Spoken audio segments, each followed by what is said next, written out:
एक ऐसी दुनिया जहां पर चारों तरफ पैंडेमिक फैल चुका है, कंट्रीज खाने पीने के लिए लड़ाइयां कर रही हैं, वॉर्स छिड़ चुकी हैं, यहाँ पे बहुत सारे मॉन्स्टर्स आ चुके हैं। लोगों ने कुछ नई नई एबिलिटीज को अवेकन करना भी शुरू कर दिया है। अपने हीरो ने भी एक एबिलिटी को अवेकन किया है, एक ट्रैप बिल्डिंग की एबिलिटी, जहां पर वो अपने इसी बिल्डिंग का ओनर बन चुका है। ये बिल्डिंग वो साथ में लेके कहीं भी नहीं चल सकता, बल्कि वो खुद ही इस बिल्डिंग के अंदर लॉक हो चुका है। उसके मम्मी पापा, ग्रैंड माँ, ग्रैंडफादर, वो सब लोग बाहर हैं और अब उसका गोल है इस बिल्डिंग से बाहर निकल के उन तक पहुंचना और उन लोगों को भी इसी बिल्डिंग में लेकर आना। पर उसकी एबिलिटी के कारण वो इस बिल्डिंग से बाहर ही नहीं निकल सकता। तो अब उसके साथ क्या होने वाला है? क्या वो अपनी फैमिली से मिल भी पाएगा या कभी वो इस बिल्डिंग से बाहर निकल भी पाएगा? तो इसके लिए तो तुम्हें वीडियो देखना पड़ेगा। तो बिना टाइम वेस्ट किए सीधा वीडियो एंजॉय करो। ये एक ऐसी शांत और समृद्ध दुनिया है जो कि अब राख में बदल रही है, क्योंकि ये अपने अंत के करीब आ चुकी है। यहाँ कुछ ऐसे पैंडेमिक फैल चुके हैं जिसने लाखों लोगों को एक झटके में मार दिया। वहाँ पर न्यूज़ में इतने लोगों की मौत दिखाई जा रही है जो कि काउंट अब भी बढ़ता ही जा रहा है। कुछ ऐसी लड़ाइयाँ होती जा रही हैं जिसने पूरे इकोनॉमी को गिरा के रख दिया है। फूड की इतनी ज़्यादा शॉर्टेज हो गई है कि लोग अब भीख मांगने पे उतर आए हैं। यहाँ पे कपड़ा, फूड, सबसे बेसिक नेसेसिटीज भी खत्म होने लगी हैं। यहाँ बहुत सी प्राकृतिक आपदाएं आई हैं, लेकिन कब्र पर आखिरी कील ठोकने वाले हम नहीं थे, वो थे जिन्होंने इंसानियत का लगभग खात्मा ही कर दिया है। ये गेम जैसे कैरेक्टर्स, मॉन्स्टर्स। और इसके बाद क्या हुआ वो तुम ही इमेजिन कर सकते हो। पर जहाँ लोगों ने अंडरग्राउंड रहना शुरू किया ही था, लोग अपने काम से काम रखते थे, पर सबके सामने एकदम से कुछ स्टेटस विंडोज ओपन होने लगी, जैसा कि हर नोवेल में होता है।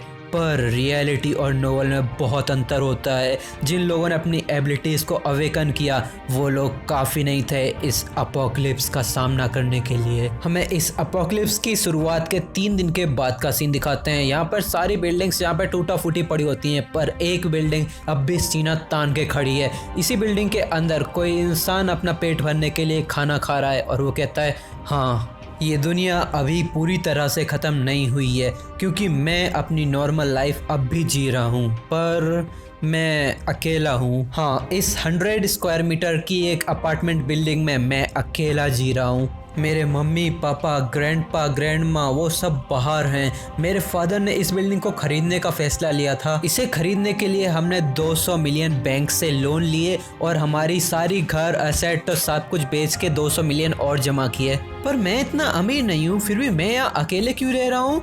वो इसीलिए ताकि मैं इसे खरीदने के बाद टैक्स बेनिफिट्स का फायदा उठा सकूं, इसीलिए मैं यहाँ पर रह रहा हूँ। और जैसे ही अपोकलिप्स शुरू हुआ मैं यहाँ पर लॉक हो गया। फिर वो फोन में कुछ चेक करता है और उसका चेहरा उतर जाता है। वो भी कहता है, डैम इट, इसके अंदर की चीज देख के उसके भी बहुत ज्यादा पसीने आ रहे होते हैं, उसका पूरा मूड खराब हो चुका होता है। और हमें दिखाते हैं कि वहाँ पर क्या आया हुआ था। यहाँ एक अलर्ट नोटिफिकेशन आई थी जिसके अंदर ये बताया गया था कि तुम्हारे फोन में बहुत ही बेकार नेटवर्क आ रहे हैं, तुम फिर कभी ट्राई करना। ये देख के अपने हीरो को बुरा तो लगा था, पर वो कुछ कर नहीं सकता था, इसीलिए वो जोर की सांस लेता है। पर तभी एक जोरदार चीख आती है और अपना हीरो भी देख के बहुत कंफ्यूज हो जाता है और वो उसे देखने के लिए उस तरफ जाता है। बालकनी से बाहर देखने में उसे पता चलता है कि वो एक जायंट सा क्रिएचर है जिसने इसको भी नोटिस कर लिया है और वो इसी की तरफ तेजी से बढ़ने लगता है। ये देख के तो ये भी पीछे खचकने लग जाता है और वो पीछे गिर जाता है। और हमें दिखाते हैं मॉन्स्टर फुल स्पीड में चीखते हुए इसकी तरफ बढ़ने लगता है। अपने हीरो भी जोरदार चीख लगाता है। उसे भी ऐसा लग रहा था कि अब तो वो मरने वाला है, पर उसे उसकी चीखने की आवाज आ रही थी, पर वो मॉन्स्टर अब अंदर नहीं आ पा रहा था। वो ऊपर आंखें धीरे से ओपन करके देखता है, वहां एक नोटिफिकेशन आई थी। एक ऐसा सब्जेक्ट जिसे एंट्री की परमिशन नहीं है, वो अंदर आने की कोशिश कर रहा है। हमें बाहर से चीखें उसकी सुनाई दे रही थी, लेकिन एक बैरियर उसको अंदर नहीं आने दे रहा था उस मॉन्स्टर को। एक और नोटिफिकेशन आती है, अल्टीमेट सर्टेन, मतलब कि सब कुछ अब बंद हो चुका है। हाउस डिक्लेरेशन की एक पैसिव एबिलिटी भी उसके अंदर लिखी हुई थी और एक नोट में लिखा हुआ था, कोई भी हाउस के अंदर नहीं आ सकता रूलर की परमिशन के बिना। मतलब कि अपने हीरो ने एक्टिवेट की थी एक एबिलिटी जिसका नाम था रूलर। ये देख के वो चैन की सांस लेता है और वो धीरे धीरे से खड़े होने लग जाता है और वो कहता है, हाँ, ये सच है, मैं इसी की वजह से अभी तक सरवाइव कर पाया हूँ, ये है मेरी एकलौती एबिलिटी। फिर हमें पास्ट का सीन दिखाया जाता है जब इसने एबिलिटी एक्टिवेट की थी, तो वो घर का दरवाजा ओपन करने की सोचता है, लेकिन वो जोर से चिल्लाने लग जाता है, फिर भी ओपन नहीं होता। वो उसके ऊपर लात आते भी मारता है, उसे तोड़ने की भी पूरी कोशिश करता है, लेकिन वो दरवाजा टूटता भी नहीं है। काफ़ी समय तक फालतू कोशिशें करने के बाद उसे हार माननी ही पड़ती है और हम यहाँ पे वापस से इस 3rd डे पे ही आ जाते हैं, तीसरे दिन पे। और वो बताता है कि वर्ल्ड का जब अंत होने वाला है, यहाँ पर ये एबिलिटी मुझे प्रोटेक्ट कर रही है, पर मैं इस घर में अब पूरी तरीके से ट्रैप हो चुका हूँ। यहाँ एमसी घर में बिल्कुल डिप्रेशन में बैठा हुआ होता है। एक नोटिफिकेशन आती है, चारों तरफ सब कुछ बंद हो चुका है, अब तुम घर को लीव नहीं कर सकते। ये देख के अपना एमसी डिप्रेशन और गुस्से के चलते इसको गालियां देने लग जाता है। फिर वो एकदम से अपना सर पकड़ता है और वो कहता है हाँ मैं तो वैसे भी कुछ नहीं कर सकता। फिर वो बगल में देखता है, बगल में उसके खाने के रेपर्स वगैरह पड़े होते हैं और वो कहता है यहाँ सबसे बड़ी परेशानी है मेरे खाने की, कल से ही इलेक्ट्रिसिटी जा चुकी है, मेरा फ्रिज भी काम नहीं कर रहा है, मैं बस इन पैक्ड फूड से ही सर्वाइव कर रहा हूँ तब से, और ये भी ज़्यादा समय तक अब नहीं चलने वाले। वो टेंशन में अपने दांत पीसते हुए कहता है मेरे पास बस कुछ पैकेट रामेन के ही बचे हैं, अब क्या करूंगा। पर तभी पीछे से एक लाइट का ग्लो आता है और वो भी इसको नोटिस करते हुए इस तरफ देखता है। एक नोटिफिकेशन आई होती है कि तुमने एक लेवल 23 के कैलिकॉन को मारा है। लेवल 23 के कैलिकॉन को मारने की वजह से तुम्हें बहुत ज्यादा अमाउंट में एक्सपीरियंस मिला है, तुम्हारी स्किल का लेवल भी इंक्रीज हो गया। ये देख के एमसी बहुत ज्यादा हैरान हो जाता है, अभी हमको इसका नाम पता नहीं चला है तो मैं इसको एमसी बुलाऊंगा। और वो जब रेलिंग से बाहर झांक के देखता है तो उसे दिखाई देता है वो कैलिकन मरा हुआ पड़ा था, वहां पे बहुत सारे गॉब्लिन्स इसको खा रहे थे, उसको एंजॉय कर रहे थे। ये बेकार सा सीन देख के अपने हीरो को भी बहुत बुरा लग रहा था, उसे बहुत डिस्गस्टिंग फील हो रहा था, पर इसमें वो कुछ कर भी नहीं सकता था। लेकिन तभी यहाँ पे 3 और नोटिफिकेशन आती हैं। तुम्हें एक नई स्किल रिसीव हुई है, पास ही में लूट डिटेक्ट की गई है और इस लूट ने तुम्हारी सारी रिक्वायरमेंट्स को फुलफिल कर लिया, तो इसे कलेक्ट किया जा रहा है। तभी एकदम से बहुत जोर से चीखें सुनाई देने लग जाती है, अपना हीरो भी कंफ्यूज हो जाता है। यहाँ पे हमें गॉब्लिन्स को दिखाते हैं, इनकी आंखों में भी आग सी जलने लगती है, ये बहुत जोरों से चिल्लाने लगते हैं। अपना हीरो मन में सोचता है हाँ ये एकदम से ऐसे चिल्ला क्यों रहे हैं, पर उसे कुछ समझ में नहीं आता। तभी एक नोटिफिकेशन आती है कि सारी लूट की कैलकुलेशन कंप्लीट हो चुकी है। एक और नोटिफिकेशन बताया जाता है कि तुम्हें 22,03,241 वॉन रिसीव हो चुके हैं, ये तुम्हारे अल्टीमेट शट इनके वॉलेट में डिपॉजिट हो चुके हैं। ये देख के अपना हीरो भी कंफ्यूजन में सोचता है हाँ ये किस तरह की लूट है, पर तभी पीछे वो कुछ नोटिस करता है, पीछे एक लाइट चमक चुकी होती है, मतलब कि लाइट आ चुकी है। ये भी बहुत ज्यादा हैरान हो जाता है, वो एकदम से देखने लग जाता है क्या इलेक्ट्रिसिटी कैसे आ गई। ये इलेक्ट्रिसिटी को वापस आया हुआ देख के कंफ्यूज हो रहा होता है। नीचे एक नोटिफिकेशन आई थी अल्टीमेट शट इन, यहाँ पर एक पैसिव एबिलिटी के बारे में बताया जा रहा था, हाउस डिक्लेरेशन, और नीचे एक नोट था कि कोई भी रूलर के परमिशन के बिना अंदर नहीं आ सकता। इसे स्केलकॉन को मारने की वजह से जो अभी स्किल रिसीव हुई थी वो थी डिग्निटी प्रिजर्वेशन, जो कि लेवल 1 की पैसिव एबिलिटी है। पैसिव एबिलिटीज अपने आप ही एक्टिवेट हो जाती हैं, जबकि एक्टिव एबिलिटीज को खुद से एक्टिवेट करना पड़ता है, और ये एक पैसिव एबिलिटी है, ये तुरंत ही एक्टिवेट हो गई जैसे ही इसके अकाउंट में पैसा आया। इस एबिलिटी के डिस्क्रिप्शन में लिखा था कि तुम्हारी आन बान शान को बचाने के लिए तुम्हारे घर के आधे फंक्शन को रिस्टोर कर दिया गया है। इस अल्टीमेट वॉलेट के बारे में बताते हैं, ये वॉलेट एक अल्टीमेट मैक्स लेवल की स्किल है, मतलब ये और भी ज्यादा इससे अपग्रेड नहीं हो सकती, और इसके अंदर बहुत सारे पैसे भी होते हैं, लगभग 2 मिलियन वॉन है। वॉन इसके देश की करेंसी है। ये देख के पहले तो एमसी बहुत ज्यादा कंफ्यूज से लग रहा था, पर वो एकदम से बहुत ज्यादा खुश हो जाता है, वो एकदम जोश से चिल्लाता है मेरे घर के सारे फंक्शन को रिस्टोर कर दिया। फिर वो पीछे जाके चेक करने लग जाता है, वो पहले फ्रिज को ओपन करके देखता है, वहां पर भी लाइट चमक रही थी, मतलब कि फ्रिज एक्टिवेट हो चुका है। फिर वो बगल में जाके देखता है टैब में पानी भी आ रहा था, फिर वो हीटर को भी चला के देखता है, वो भी चलने लग जाता है। वो देख के बहुत ज्यादा इमोशनल हो जाता है, उसके मुंह से ठीक से शब्द भी नहीं निकल पा रहे थे, फिर वो एकदम से खुशी के मारे रोने ही लग जाता है। वो कहता है सब कुछ वापस आ गया जैसे वर्ल्ड के एंड से पहले था, ये तो बहुत अच्छा हुआ। फिर वो फटाक से अपना फोन उठाता है और वो कहता है क्या ये सच में वर्क करने वाला है। फिर वो खोल के देखता है, वहां पे अभी वही नोटिफिकेशन आ जाती है तुम्हारा नेटवर्क नहीं आ रहा है, और वो भी सोचता है हाँ रे ये कैसे ही आ सकता है, ये घर की फैसिलिटी थोड़ी है। तो ये भी अब फोन के ऊपर तो हार मानने लगा था, पर वो तभी ये कुछ नोटिस करता है, उसके सामने वो एक पेन ड्राइव को देखता है। उस पेन ड्राइव को देख के वो भी थोड़ा सा हैरान हो जाता है। फिर वो उस पेन ड्राइव को अपने कंप्यूटर में लगाता है और वो देखने लग जाता है, वहां पे उसके बचपन की मेमोरीज थी, जहां उसकी मम्मी उसे खिला रही थी। इसमें उसकी फैमिली के साथ बिताई हुई उसकी सुहानी यादें थी, जहां पर उसके बर्थडे भी मनाए जा रहे थे, बहुत ज्यादा पिकनिक भी गए हुए थे ये लोग, उसकी फैमिली के साथ इसको बहुत ज्यादा मजा आ रहा था, ये वो वाली मेमोरीज थी। ये देख के अपना हीरो पहले तो कुछ नहीं बोलता, फिर वो पूरे दृढ़ निश्चय के साथ कहता है कुछ भी हो जाए मुझे अपनी फैमिली को यहाँ कैसे भी करके लाना ही पड़ेगा। फिर वो अपनी सीट से खड़ा होता है और अपनी रेलिंग की तरफ जाने लग जाता है और वो कहता है मुझे ये करना ही होगा। पर तभी कुछ नोटिस करता है, हमें दिखाते हैं एक नोटिफिकेशन आई होती है अल्टीमेट शट इन की स्टोर लेवल 1 की ओपन हो चुकी है, तुम इसमें लिस्टेड आइटम को उनकी ओरिजिनल प्राइस पे खरीद सकते हो। ये देख के एमसीबी कंफ्यूजन में कहता है स्टोर, यहाँ पे कुछ और नोटिफिकेशन आते हैं जिसमें लिखा था ये अल्टीमेट शट इन का स्टोर है, तुम्हें पहले अपनी आइटम को यहाँ लिस्ट करवाना पड़ेगा, उसके बाद तुम अपने ओरिजिनल प्राइस में इसको खरीद सकते हो। क्या तुम अपनी फर्स्ट आइटम को यहाँ पे लिस्ट करवाना चाहते हो? यहाँ पर एक और नोटिफिकेशन आती है अल्टीमेट शट इन का स्टोर, जो कि लेवल 1 पे है। यहाँ पर लिस्टेड आइटम को ही सिर्फ खरीदा जा सकता है। तो अपना हीरो भी कंफ्यूजन में स्टोर के बारे में सोच रहा होता है, फिर वो उसी स्टोर के आइकन पे क्लिक कर देता है, जिससे दो नोटिफिकेशन ओपन होती है। पहली थी जिसमें वॉलेट दिखाया जा रहा था सारा पैसा, और दूसरी थी लिस्ट करने का ऑप्शन, किसी भी आइटम को रजिस्टर कराओ तभी उसको खरीद पाओगे। ये देख के वो भी सोचता है कि इसने पहले मेरा वॉलेट ओपन कर दिया, मतलब कि ये स्टोर मेरे वॉलेट से जुड़ा हुआ है। देन वो अपनी खिड़की को ओपन करने लग जाता है और वहां पे फिर से एक नोटिफिकेशन आती है अल्टीमेट शट इन चालू है, तुम बाहर नहीं जा सकते। तो एमसी भी रेलिंग के करीब आते हुए कहता है जैसा कि मैंने सोचा था ये फिर से काम नहीं किया, मेरे स्किल का थोड़ा सा लेवल अप तो हुआ है पर फिर भी मैं बाहर नहीं जा सकता। पर इसमें एक चीज तो मैं श्योर हूँ, अगर कोई मॉन्स्टर अपने वेरियर से टकराएगा और वो वहां पे मर जाएगा तो फिर मेरा लेवल अप होगा और इससे मुझे बहुत सारी नई नई स्किल्स भी मिल सकती हैं और हो सकता है मुझे इस घर की पूरी अथॉरिटी मिल जाए, मैं एब्सोल्यूट रूलर बन जाऊं और मैं यहाँ के बाहर भी जा पाऊं। फिर वो बाहर देखने लग जाता है और वो कहता है पर यहाँ पर प्रॉब्लम ये है कि अब मैं इस स्टेट में मॉन्स्टर्स को मारूं कैसे? ये मॉन्स्टर तो खुद से आके यहाँ पर मर गया, पर ऐसा दोबारा थोड़ी होगा। फिर वो नीचे मरे हुए कैलन को ही देख रहा होता है और उसके आसपास जो बहुत सारे गॉब्लिन्स पड़े होते हैं, मतलब खड़े होते हैं, उसको खा रहे होते हैं। वो कहता है वेट, हाँ मैं इन गॉब्लिन्स को तो मार ही सकता हूँ ना। तो बस वो इस आइडिया को ट्राई करने के लिए एक पास ही में पड़ी बोतल को उठाता है और वो पूरी जान से बाहर फेंकता है और वो बोतल इस घर के बाहर भी निकल जाती है और वो कहता है स्वीट। हाँ ये स्वीट कहता है, हम बहुत अच्छे बोलते हैं, ये स्वीट कहता है। तो अब मैं तुमसे बोलूं कि इसने बोला स्वीट तो इसका मतलब है बहुत अच्छे।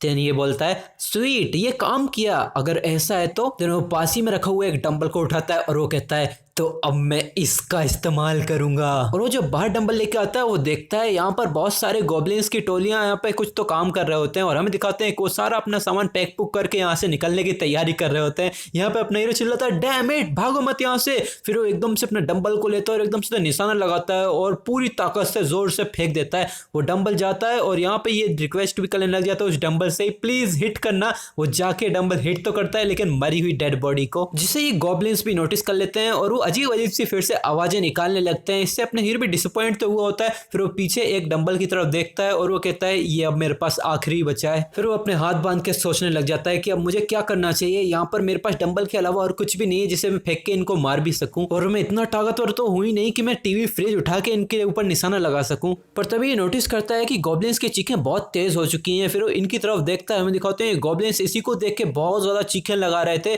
भले ये अपनी भाषा में चीखें लगा रहे थे और हमें कुछ समझ में नहीं आ रहा था, पर इनके इशारों से साफ पता चल रहा था कि वो इसे धमकी दे रहे हैं। बस इतनी सी चीज देखते ही अपने नूब एमसी की हालत खराब होने लगती है, उसको पसीने आने लग जाते हैं। पर अचानक से ये सारे गॉब्लिन्स एक साथ चीख लगाते हैं और हमें दिखाते हैं ये एक तरीके का सिग्नल होता है जिसे सुनते ही सभी लोग एक साथ ही भागने लग जाते हैं एमसी की तरफ। और ये देख के उसे कुछ ख्याल आते हैं और वो कहता है ये उतना भी बुरा नहीं है इस डिस्टेंस से मैं। फिर तभी इसको एकदम से एक आइडिया आता है और वो एक ऑर्डर देता है मेरे लिए स्टोर को ओपन करो। और तुरंत ही उसके सामने वो सिस्टम विंडो हो जाती है, उसमें लिखा था कि पहले आइटम को रजिस्टर करो जिसे तुम खरीदना चाहते हो। फिर वो किसी आइटम को रजिस्टर करने के लिए उस पर क्लिक कर देता है और यहाँ पे सिस्टम पे नोटिफिकेशन आती है कि तुम इस आइटम को रजिस्टर करना चाहते हो। तो एमसी भी हाँ कर देता है और हमें दिखाते हैं कि वो उस डंबल को ही रजिस्टर करवा रहा था। जैसे ही एमसी हामी भरता है सिस्टम से एक स्क्रीन आ जाती है, उसके अंदर बहुत सारी लाइट निकलती है जो कि इस डंबल को माइक्रोस्कोपिक लेवल तक स्कैन करने लगती है। स्कैनिंग के बाद एक नोटिफिकेशन आती है कि यह है क्लासिक नॉन स्लिप 3 किलो का डंबल, ये रजिस्टर हो चुका है। और तभी स्टोर में इसे खरीदने का ऑप्शन भी जाता है जो कि ये 16,900 वॉन में मिल रहा था।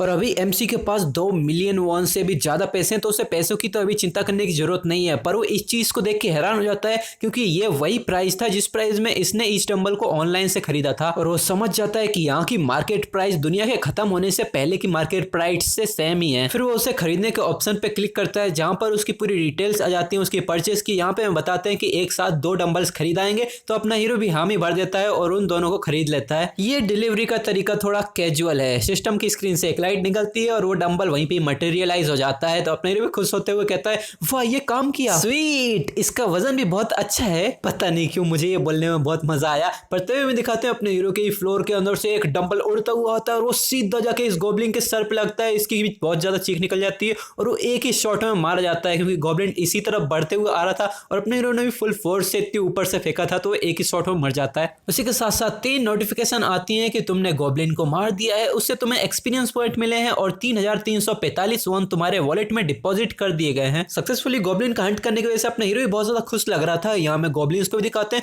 उसके साथी को मरने की वजह से वो लोग उसके आसपास झुंड बना करने लग जाते हैं और शौक में चिल्लाने लग जाते हैं। फिर वो अपने हीरो की तरफ देख के एकदम से और भी ज्यादा गुस्सा होने लग जाते हैं और भी चिल्लाने लगते हैं। पर तभी एक और डंबल उड़ता हुआ आता है, पर इस बार गॉब्लिन्स इसे देख लेते हैं और डॉच कर जाते हैं। इससे अपना हीरो भी इरिटेट हो जाता है। एक और नोटिफिकेशन आती है कि तुमने सक्सेसफुली इन डंबल्स के 3 और जोड़े खरीद लिए हैं। अगले पल वो सारे डंबल्स नीचे मटेरियलाइज होना शुरू हो जाते हैं और जैसे ही वो पूरी तरीके से फॉर्म हो जाते हैं, अपना हीरो बिना कोई देरी के उन्हें उठा के सीधा फेंक देता है और वो जाके सीधा एक गॉब्लिन को लगता है और वो फिर से एक ही शॉट में मारा जाता है। और यहाँ पे नोटिफिकेशन आती है कि तुमने गॉब्लिन को मारा, एक्सपीरियंस मिला है 2512 वन मिले हैं और इसी के साथ तुम्हारी स्किल का लेवल इंक्रीज हुआ है और तुम्हें एक नई स्किल भी मिली है। नई स्किल का सुन के तो अपना हीरो और भी ज्यादा खुश हो जाता है और हमें बताता है कि नई स्किल है अल्टरनेट डायमेंशन, मतलब कि स्टोरेज को देख के वो थोड़ा सा हैरान हो जाता है क्योंकि पहले उसके पास बहुत ज्यादा स्टोरेज उसकी बिल्डिंग में, तो पहले तो ओपन करके देखता है कि स्टोरेज कैसी चीज है, तो अपने डंबल को लेता है और उस स्टोरेज में रखने की कोशिश करने लगता है। पहले एक नोटिफिकेशन आती है, क्या तुम इसको स्टोर करना चाहते हो? ये हम ही भर देता है और तभी वो डंबल सीधा इसी स्टोरेज में चला जाता है। वहां पे लिखा आ रहा होता है कि तुम्हारा एक डंबल इस स्टोरेज के अंदर है, क्या तुम इसको बाहर निकालना चाहते हो? तो अपना हीरो भी बहुत ज्यादा चमचमाती हुई आंखों से हाँ ही भरता है और एकदम से वो डंबल सीधा ही उसके हाथ में वापस से आता है और फिर से कहता है स्वीट। और वो यहाँ पे ये नोटिस करता है कि वो अपने स्टोरेज से किसी भी चीज को कहीं भी समन कर सकता है, मतलब कि अपने आसपास भी, अपने हाथ में भी, अपने ऊपर भी, कहीं पे भी। फिर वो एकदम भूखे भेड़िए की तरह इन गॉब्लिन्स की तरफ देखते हुए कहता है अगर ऐसा है तो फिर हमें बिल्डिंग में एक जोरदार लाइट का ग्लो दिखाया जाता है, मतलब कि इसने कुछ तो बहुत कुछ परचेस किया है। एंड देन हमें अपने एमसी को भी दिखाता है, वो सिस्टम की स्क्रीन की तरफ हाथ बढ़ाता है और वो कहता है स्टोरेज को ओपन करो। यहाँ हमें ये बहुत ज्यादा कॉन्सेंट्रेट करते हुए दिखाया जा रहा होता है। हमें पता चलता है कि क्यों कॉन्सेंट्रेट कर रहा है, वो यहाँ पे कॉन्सेंट्रेट कर रहा है। वो कहता है समन डंबल्स। चारों तरफ बिल्कुल आसमान में डंबल से डंबल समन हो जाते हैं और वो पूरी स्पीड से इतनी ऊंचाई से नीचे गिरने लगते हैं। यहाँ नीचे गॉब्लिन्स को भी दिखाते हैं, इनके भी पसीने छूट रहे होते हैं, इनको भी कुछ समझ में नहीं आता अब कहां जाएं। आसमान से बिल्कुल डंबल्स बारिश की तरह गिर रहे होते हैं, इनकी बस चीखें ही सुनाई देती हैं और बस कुछ ही देर में चारों तरफ नोटिफिकेशन की छा जाती है। सारे गॉब्लिन्स यहाँ पे मारे जाते हैं। सिस्टम की स्क्रीन पे लिखा होता है कि तुम्हें 54,660 वन रिसीव हुए हैं। फिर एक और सिस्टम की नोटिफिकेशन आती है, उसमें लिखा होता है क्या तुम और भी चीजों को रजिस्टर करवाना चाहते हो स्टोर में? तो अपना हीरो तो एकदम चमचमाती हुई आंखों से कहता है हाँ बिल्कुल, मैं जरूर करना चाहूंगा। और बस अगले ही पल वो 10 चीजों को तुरंत की तुरंत ही रजिस्टर कर देता है, क्योंकि 10 चीजों की यहाँ पे लिमिट है, वो 10 से ज्यादा आइटम्स को रजिस्टर नहीं कर सकता। यहाँ पे हमें इनकी पूरी लिस्ट भी दिखाई जाती है, वो नॉर्मल सामान ही है, बस ऊपर वाले डंबल्स ही हैं और बाकी सब इसका खाने पीने का ही सामान है।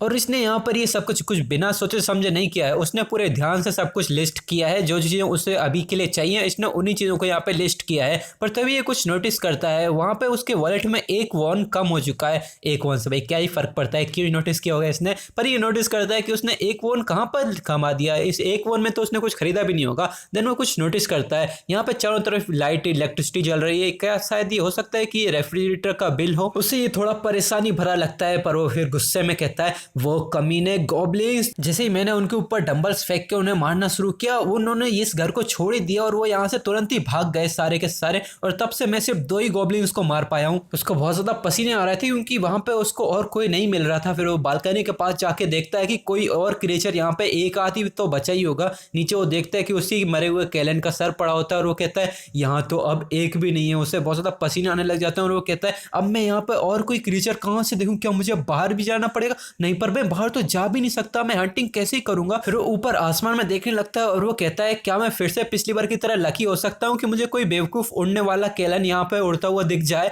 पर तभी यहाँ पे कुछ वो नोटिस करता है, उसे नोटिस होता है कि ऊपर एक कैलन सही में भी उड़ रहा है। देन यहाँ पे ये भी सोचता है क्या मैं इतना लकी हूँ? पहले तो उसे भरोसा नहीं होता, पर वो ध्यान से इसकी तरफ देखता है, वो समझ जाता है कि तो सच में कैलन ही है, पर ये कुछ ज्यादा ही आसमान में है। फिर यहाँ पे ये बहुत ज्यादा घबराने लग जाता है और वो कहता है हाँ मैं इसको वापस से नीचे कहाँ से लाऊं? वो फटाफट अंदर जाने लग जाता है और वो सोचता है भगवान ने अब भी मुझे अकेला नहीं छोड़ा है तो मैं भी खुद हार नहीं मान सकता। फिर वो अंदर जाता है किसी रॉड टाइप जैसी चीज को ढूंढने के लिए, और उसे ऊपर चढ़ने वाली सीढ़ी ही मिलती है। उसके अंदर वो किसी कपड़े की हेल्प से एक मिरर को फंसाता है, बालकनी से बाहर निकलता है और उस मिरर की हेल्प से वो सनलाइट को रिफ्लेक्ट करके उस कैलन की तरफ ही करने लग जाता है। जाता है। इससे वो केलन इसको नोटिस करे, पर थोड़ी देर में वो केलन इसको नोटिस कर भी लेता है और वो सीधे इसकी तरफ बढ़ने लगता है और वो एक जोरदार चीख लगाता है जिसकी शॉकवेव उसको ये भी फील कर लेता है। उसकी वजह से इसको थोड़े पसीने तो आ रहे होते हैं, पर ये सोचता है हाँ ये चलो काम तो किया, अब थोड़ी देर में ये यहाँ पर मर ही जाएगा। हमें इस केलन को भी दिखाते हैं, ये एकदम बैरियर से टकरा रहा होता है लेकिन वो इस बैरियर को पार नहीं कर पाता। वो यहाँ पे खुश लग रहा था, बिल्कुल सेटिस्फाइड, और वो सोचता है हाँ जैसे ये मरेगा मेरा लेवल अप हो जाएगा। पर तभी वो केलन गुस्से में अपने पंखों को फड़फड़ाने लग जाता है और उसके अंदर से बहुत ज्यादा विंड प्रेशर रिलीज होता है। इसके अंदर अपना हीरो एकदम खड़ा भी नहीं हो पा रहा था ठीक से। एमसी को यहाँ पे कुछ भी समझ में नहीं आता, वो किसी तरह इसी प्रेशर के अंदर खड़ा होने की कोशिश करने लग जाता है पर वो यहाँ पे कुछ ठीक से कर ही नहीं पा रहा था। वो धीरे धीरे करके अपनी आंखों को ऊपर की तरफ खोलने लग जाता है। वो देखता है कि यहाँ पे वो केलन गायब हो चुका है, यहाँ पे उसकी आंधी भी गायब होने लगी है। वो ऊपर जाके देखता है केलन ऊपर ही खड़ा है, यहाँ पे उसने बिल्डिंग के अंदर अपने पंजे धसा दिए हैं। वो भी कहता है नो वे, पर तभी केलन इसी की तरफ देख के एक जोरदार चीख लगाता है, इसकी फटके चार हो जाती है। केलन अपनी चोंच के थ्रू एक स्माइल करते हुए इसकी तरफ आगे बढ़ता है पर वो बैरियर इसको फिर से रोक लेता है। उसके अंदर नोटिफिकेशन आने लगती है कि एक अननोन एंटिटी जबरदस्ती अंदर आने की कोशिश कर रहा है, पर हमें यहाँ पर दिखाते हैं वो भी केलन भी हार नहीं मानता, वो तुरंत ही उस बैरियर में ही छेद करने की कोशिश करने लगता है। ये भी यहाँ पे बहुत ज्यादा घबरा रहा था। ये कहता है क्या वो सच में बैरियर को तोड़ के अंदर आ सकता है। वो तभी गड़बड़ाहट में स्टोर को ओपन करता है। वो सोचता है मुझे जल्दी कुछ तो करना पड़ेगा। वो यहाँ पे उसकी पूरी लिस्ट को देखने लग जाता है और वो कहता है जहां तक मैंने देखा है लूटिंग का कलेक्शन तभी काम करता है जब वो उसकी लाश आसपास ही हो। जैसे ही मैंने गॉब्लिन्स को हंट किया था, कुछ गॉब्लिन्स को उसके साथ ही लेके चले गए थे, जब उसकी बॉडी बहुत ज्यादा दूर चली गई तो मुझे उसकी लूट रिसीव नहीं हुई। फिर वो गुस्से में अपने दांत पीसने लग जाता है और वो कहता है दूसरे शब्दों में कहा जाए कि लाश का डिस्टेंस अगर कुछ सर्टेन लिमिट से दूर चला जाता है तो लूट कलेक्शन ही नहीं होगा, मुझे कोई लूट ही नहीं मिलेगी। नहीं, मैं ऐसा नहीं होने दे सकता। वो अपनी सिस्टम की स्क्रीन को ओपन करता है, कहता है कि मुझे कोई ऐसा रास्ता चाहिए जिससे मैं इसको वन शॉट किल कर सकूं। उसकी नजर एक तेल की बोतल पे जाती है जिसका प्राइस भी डिसेंट ही था। वो कहता है मुझे इसकी 10 बोतल खरीद के दो। यहाँ पे परचेज की नोटिफिकेशन मांगता है और वो भी हामी भर देता है और तभी के तभी 10 बोतल उसके सामने आ जाती हैं। वो इन सबको एकदम से उठाता है और एकदम भागने लग जाता है किचन की तरफ। वो एक पेन को हीटर पर रखता है, उसके अंदर ये तेल को खाली करने लग जाता है। जब वो पतीला आधा भर जाता है वो हीटर को ऑन कर देता है ताकि वो तेल गर्म होने लगे। तभी वो किसी झाड़ू जैसी चीज के ऊपर सॉफ्ट कपड़े को टेप से बांधने लगता है और हमें दिखाते हैं कि थोड़ी देर में वो तेल भी पूरी तरीके से खोलने लगता है। फिर वो उसकी छड़ी के कपड़े वाले भाग को उसी खोलते हुए तेल के अंदर डाल देता है ताकि वो कपड़ा उस तेल को सोख ले। फिर वो स्टोर को ओपन करने का ऑर्डर देता है। सिस्टम पे नोटिफिकेशन आती है कि तुम किसी चीज को रजिस्टर करना चाहते हो, तो वो हामी भर देता है। सिस्टम की स्क्रीन पे वो खोलता हुआ तेल ही डाल देता है और रजिस्टर भी हो जाता है खोलता हुआ। यहाँ पर वो एक लाइटर को उठाता है और वो उसी छड़ी के ऊपर आग लगाने लगता है। पर तभी हमें दिखाते हैं एकदम से बहुत ज्यादा ही आग लग जाती है, वो थोड़ा सा पीछे भी हट जाता है। तो अब सारी तैयारी हो चुकी है। यहाँ पर हमें इस क्रिएचर को भी दिखाते हैं जो कि सच में इसका साइज तो कुछ ज्यादा ही बड़ा है। यहाँ पर वो अब भी इसी की नाकाम कोशिश कर रहा होता है बैरियर को तोड़ने की। यहाँ अपना हीरो भी आ चुका है अपनी जलती हुई आग की लकड़ी लेके। वो पूरी कॉन्सेंट्रेशन से चिल्लाता है खोलते हुए तेल को समन करो। हमें दिखाते हैं कि वो सिस्टम की स्क्रीन ने बहुत सारा खोलते हुए तेल समन कर दिया होता है और वो तेल भी सीधा इसी चिड़िया के ऊपर ही समन किया होता है। यहाँ पर अपना हीरो एकदम जोर से चिल्लाते हुए जलती हुई छड़ी को इसी की तरफ फेंक देता है। वो इसको मरने की गालियां देने लग जाता है। वो जलती हुई छड़ी सीधा जाती है इसी की तरफ। यहाँ हमें दिखाते हैं खोलते हुए तेल की वजह से पूरी तरीके से और भी ज्यादा जलने लग जाती है। इसकी बहुत सारी चीखें निकलने लग जाती हैं और वो जिंदा ही जलने लगती है। इससे चिड़िया को कुछ भी समझ में नहीं आता क्योंकि उसने ऐसा दर्द कभी भी नहीं झेला था। यहाँ अपना हीरो खुशी से बोलता है ये सच में काम किया है। यहाँ पे पूरी तरीके से अंदर से भी जलने लग जाती है। इसकी जोरदार चीखें निकलने लगती हैं। इससे अपना हीरो डिस्गस्टिंग सा फील कर रहा होता है, पर इसके पास भी कोई और चारा नहीं होता। उसे भी पता था कि जिंदा जलने का दर्द सबसे खतरनाक दर्दों में से एक होता है, पर खुद को सर्वाइव करवाने के लिए उसे ये करना पड़ा। यहाँ धीरे धीरे करके इस चिड़िया की सांसें भी अब कम होने लगती हैं और वो अपनी आखिरी सांस भी ले लेती है और आखिरी चीख के साथ वो वहीं पे ही मारी जाती है। एक नोटिफिकेशन आती है कि तुमने सफलतापूर्वक 27 लेवल के केलन को मार दिया है। तुम्हें बहुत ही massive amount of experience receive हुआ है जिससे तुम्हारी 2 लेवल स्किल्स के अपग्रेड हो चुके हैं। तुमने एक नई स्किल को भी ऑब्टेन किया है। पास ही में पड़ी हुई लूट ने सारी रिक्वायरमेंट्स को मेट कर लिया है। तुम्हारी लूट को कैलकुलेट किया जा रहा है। यहाँ पर थोड़ी देर में लूट कैलकुलेशन भी कंप्लीट हो चुका होता है और एक नोटिफिकेशन भी आती है। उसके अंदर लिखा होता है कि तुम्हें इससे 93,47,487 वॉन रिसीव हुआ है। इससे तो एमसी भी कांपती हुई आवाज में बोलता है 9 मिलियन, ये तो पूरा 10 मिलियन के बराबर ही है। पर तभी 2 और नोटिफिकेशन आती हैं। सारी रिक्वायरमेंट्स पूरी हो चुकी हैं। तुम्हारे घर की टेरिटरी को एक्सपेंड किया जा रहा है। पर तभी बहुत ज्यादा भूकंप आने लगता है। अपने को भी कुछ समझ में नहीं आता। वो भी चिल्लाता है क्या क्या चल रहा है, व्हाट द हेल। यहाँ पे बहुत ज्यादा भूकंप आने लगता है। पर तभी ये कुछ नोटिस करता है। ये भी बहुत ज्यादा कंफ्यूज होने लग जाता है। ये चारों तरफ सब कुछ ब्लैक एंड व्हाइट होने लग जाता है। यहाँ अपने कुछ भी समझ में नहीं आता, उसकी सर बहुत जोरों से दर्द करने लगता है। हमें दिखाते हैं कि उसका विजन बहुत ज्यादा दूर तक फैलने लगता है, उसका पूरा घर एक्सपेंशन हो रहा होता है। वो यहाँ पे नोटिस करता है कि यहाँ पे एक फैमिली है, 2 बच्चे और एक पेरेंट्स की। यहाँ अपना हीरो भी कंफ्यूजन में सोचता है क्या यहाँ पे कुछ लोग भी हैं, ये लोग मेरे पड़ोसी हैं, मेरे बगल वाले घर वाले। यहाँ मैं अपने हीरो को भी दिखाते हैं ये सब इस्तेमाल करने की वजह से इसका सर चकरा रहा होता है। वो भी सोचता है ये चल क्या रहा है। यहाँ अपने हीरो की आंखों का कलर भी बिल्कुल पूरा चेंज हो चुका है। यहाँ पर हमें इन फैमिली वालों को भी दिखाते हैं, इन्हें देख के ऐसा लग रहा था कि ये बहुत डरे हुए हैं और ये बहुत घबराए हुए हैं। इनकी ऐसी हालत देख के कोई भी कॉमन सेंस से बता सकता है कि इन्हें बहुत समय से खाना पीना नहीं खाया है। अपनी पावर का इतना इस्तेमाल करने की वजह से यहाँ अपने एमसी का सर दर्द के मारे फटा जा रहा था।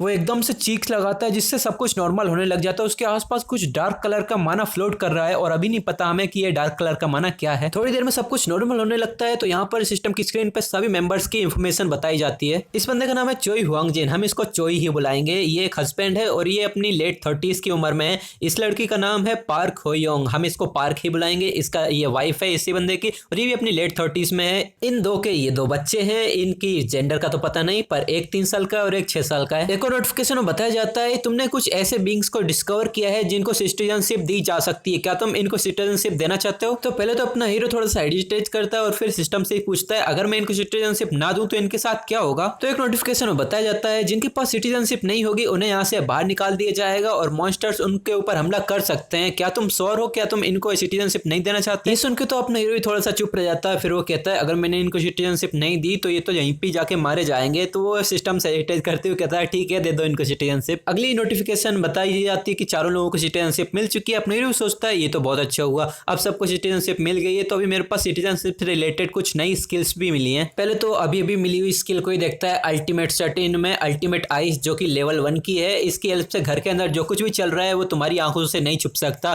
तो अपना हीरो पूछता है सिटीजनशिप से रिलेटेड क्या तुम्हारे पास कुछ स्किल्स हैं? ऐसे स्किल विंडो पे ढूंढते ढूंढते उसे सिटीजनशिप मैनेजमेंट का नीचे ऑप्शन मिल जाता है और वो कहता है हाँ ये रहा। वो इसके ऊपर क्लिक करता है तो उसके सारे सिटीजन की पूरी लिस्ट आ जाती है। 4 ही लोग हैं, उनके पूरे लेवल्स और उनके ट्रस्ट नंबर्स भी रहते हैं। ट्रस्ट नंबर जितने ज्यादा होंगे मतलब उतना ही ज्यादा ये लोग इसके ऊपर ट्रस्ट करते हैं। और अभी के लिए पॉपुलेशन में इसके पास 4 ही लोग हैं और 600 लोग ये रख सकता है। यहाँ पर भाई 600 का नंबर कुछ ज्यादा ही बड़ा नहीं हो गया? यहाँ पर अभी बहुत सारे लोग तो मर ही चुके होंगे, इतने ज्यादा लोग भी ढूंढ के कहां से लाया गया है? अपना एमसी भी यही सोच रहा था 600 लोग ये तो कुछ ज्यादा ही लोग हैं। वो यहाँ पे चोयोंग की स्किल विंडो को खोल के देखता है, चोयोंग की सारी इंफॉर्मेशन आ जाती है और उसके नीचे लिखा होता है कि तुम्हें क्वेस्ट इसको देना है और एक्सपीरियंस इसको कितना देना है वो भी तुम डिसाइड कर सकते हो। अपना एमसी सोचता है ये तो टैक्स के जैसा हुआ, मैं यहाँ पे सेट कर सकता हूँ वो जितनी भी हंटिंग करेंगे उसकी आधी लूट मैं सेट कर दूं तो आधी लूट मुझे मिल जाएगी, ये अच्छा है बहुत। फिर वो एकदम किलर स्माइल देते हुए कहता है ओह तो ये तरीका है मेरे स्ट्रांग बनने का। फिर वो वहां पे देखता है कि मैं इनको क्वेस्ट भी दे सकता हूँ। क्वेस्ट एक तरीके का मिशन होता है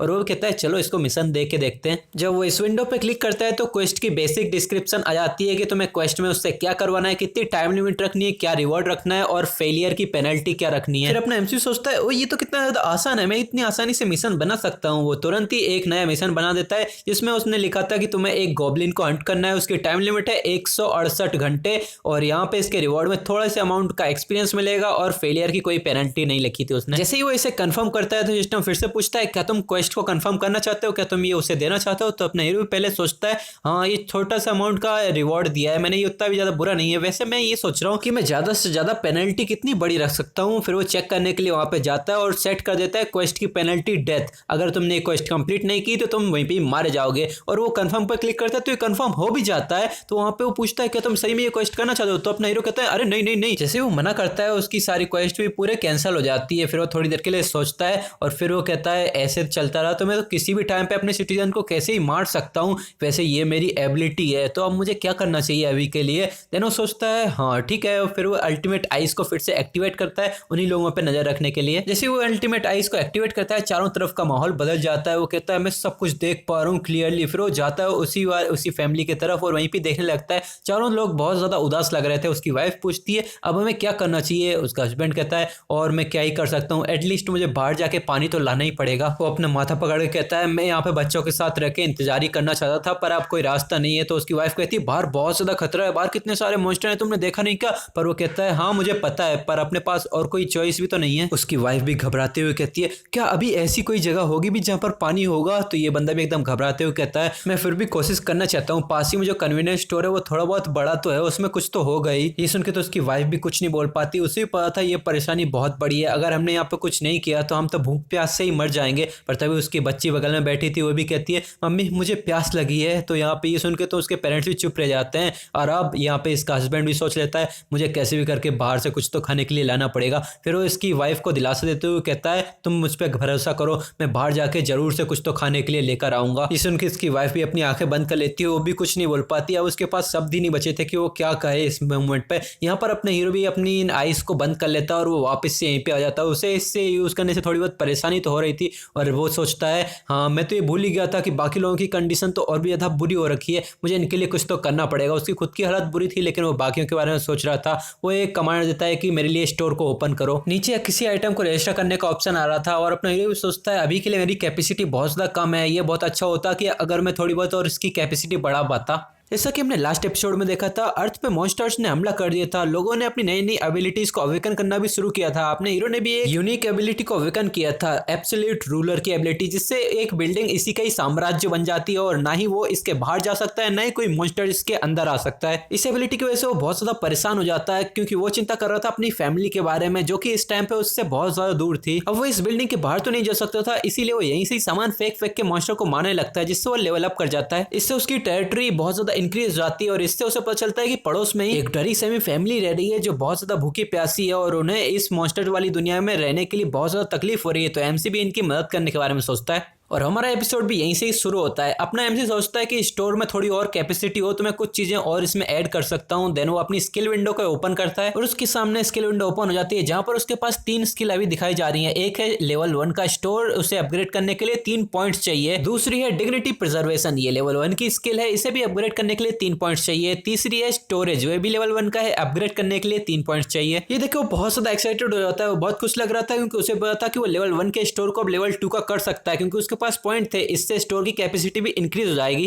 देन एमसी इसको अपग्रेड करने को बोलता है तो सिस्टम फिर से पूछता है क्या तुम अल्टीमेट सर्टेन के स्टोर को अपग्रेड करना चाहते हो, तो एमसी भी हामी भर देता है। देन वो इसको लोड करने लग जाता है और एमसी भी आराम से इसका इंतजार करने लगता है। कुछ ही सेकंड के इंतजार के बाद एक और नोटिफिकेशन आती है, अल्टीमेट सर्टेन का स्टोर अब लेवल 2 का हो गया है और अब तुम इसके अंदर 20 आइटम्स को रजिस्टर कर सकते हो और इसे लेवल 2 पे अपग्रेड करने के बाद तुम्हें 10% का डिस्काउंट मिलेगा हर आइटम के ऊपर। ये देखे तो अपना एमसी सोचते हुए कहता है ओ ये तो बहुत अच्छा है। देन उसके पास अभी थोड़े बहुत पॉइंट्स बचे थे तो वो सोचता है कि मुझे इसे अल्टीमेट सर्टेन के स्टोर या फिर डिग्निटी प्रिजर्वेशन वाली स्किल में इन्वेस्ट करना चाहिए क्योंकि अभी के लिए मेरे पास 600 सिटीजन्स की लिमिट है तो मैं 100-200 सिटीजन्स तो रखने की कोशिश करूंगा ही। देन वो अल्टीमेट सर्टेन के स्टोर को लेवल 3 तक पहुंचा देता है और अब उसके पास 40 आइटम को रजिस्टर करने की लिमिट आ चुकी है और उसे एक नया फंक्शन मिला है आइटम्स को रिस्टोर करने का। तो एमसी भी सोचता है ओ तो आइटम को रिस्टोर कर सकता है, मतलब टूटे फूटे आइटम्स को फिर से नए जैसा बना सकता है। फिर वो एक खतरनाक सी स्माइल लेते हुए कहता है स्वीट, स्टोर को लेवल 3 तक पहुंचाना सच में वर्थ इट था, तो अब लेवल 3 के स्टोर को ओपन करो।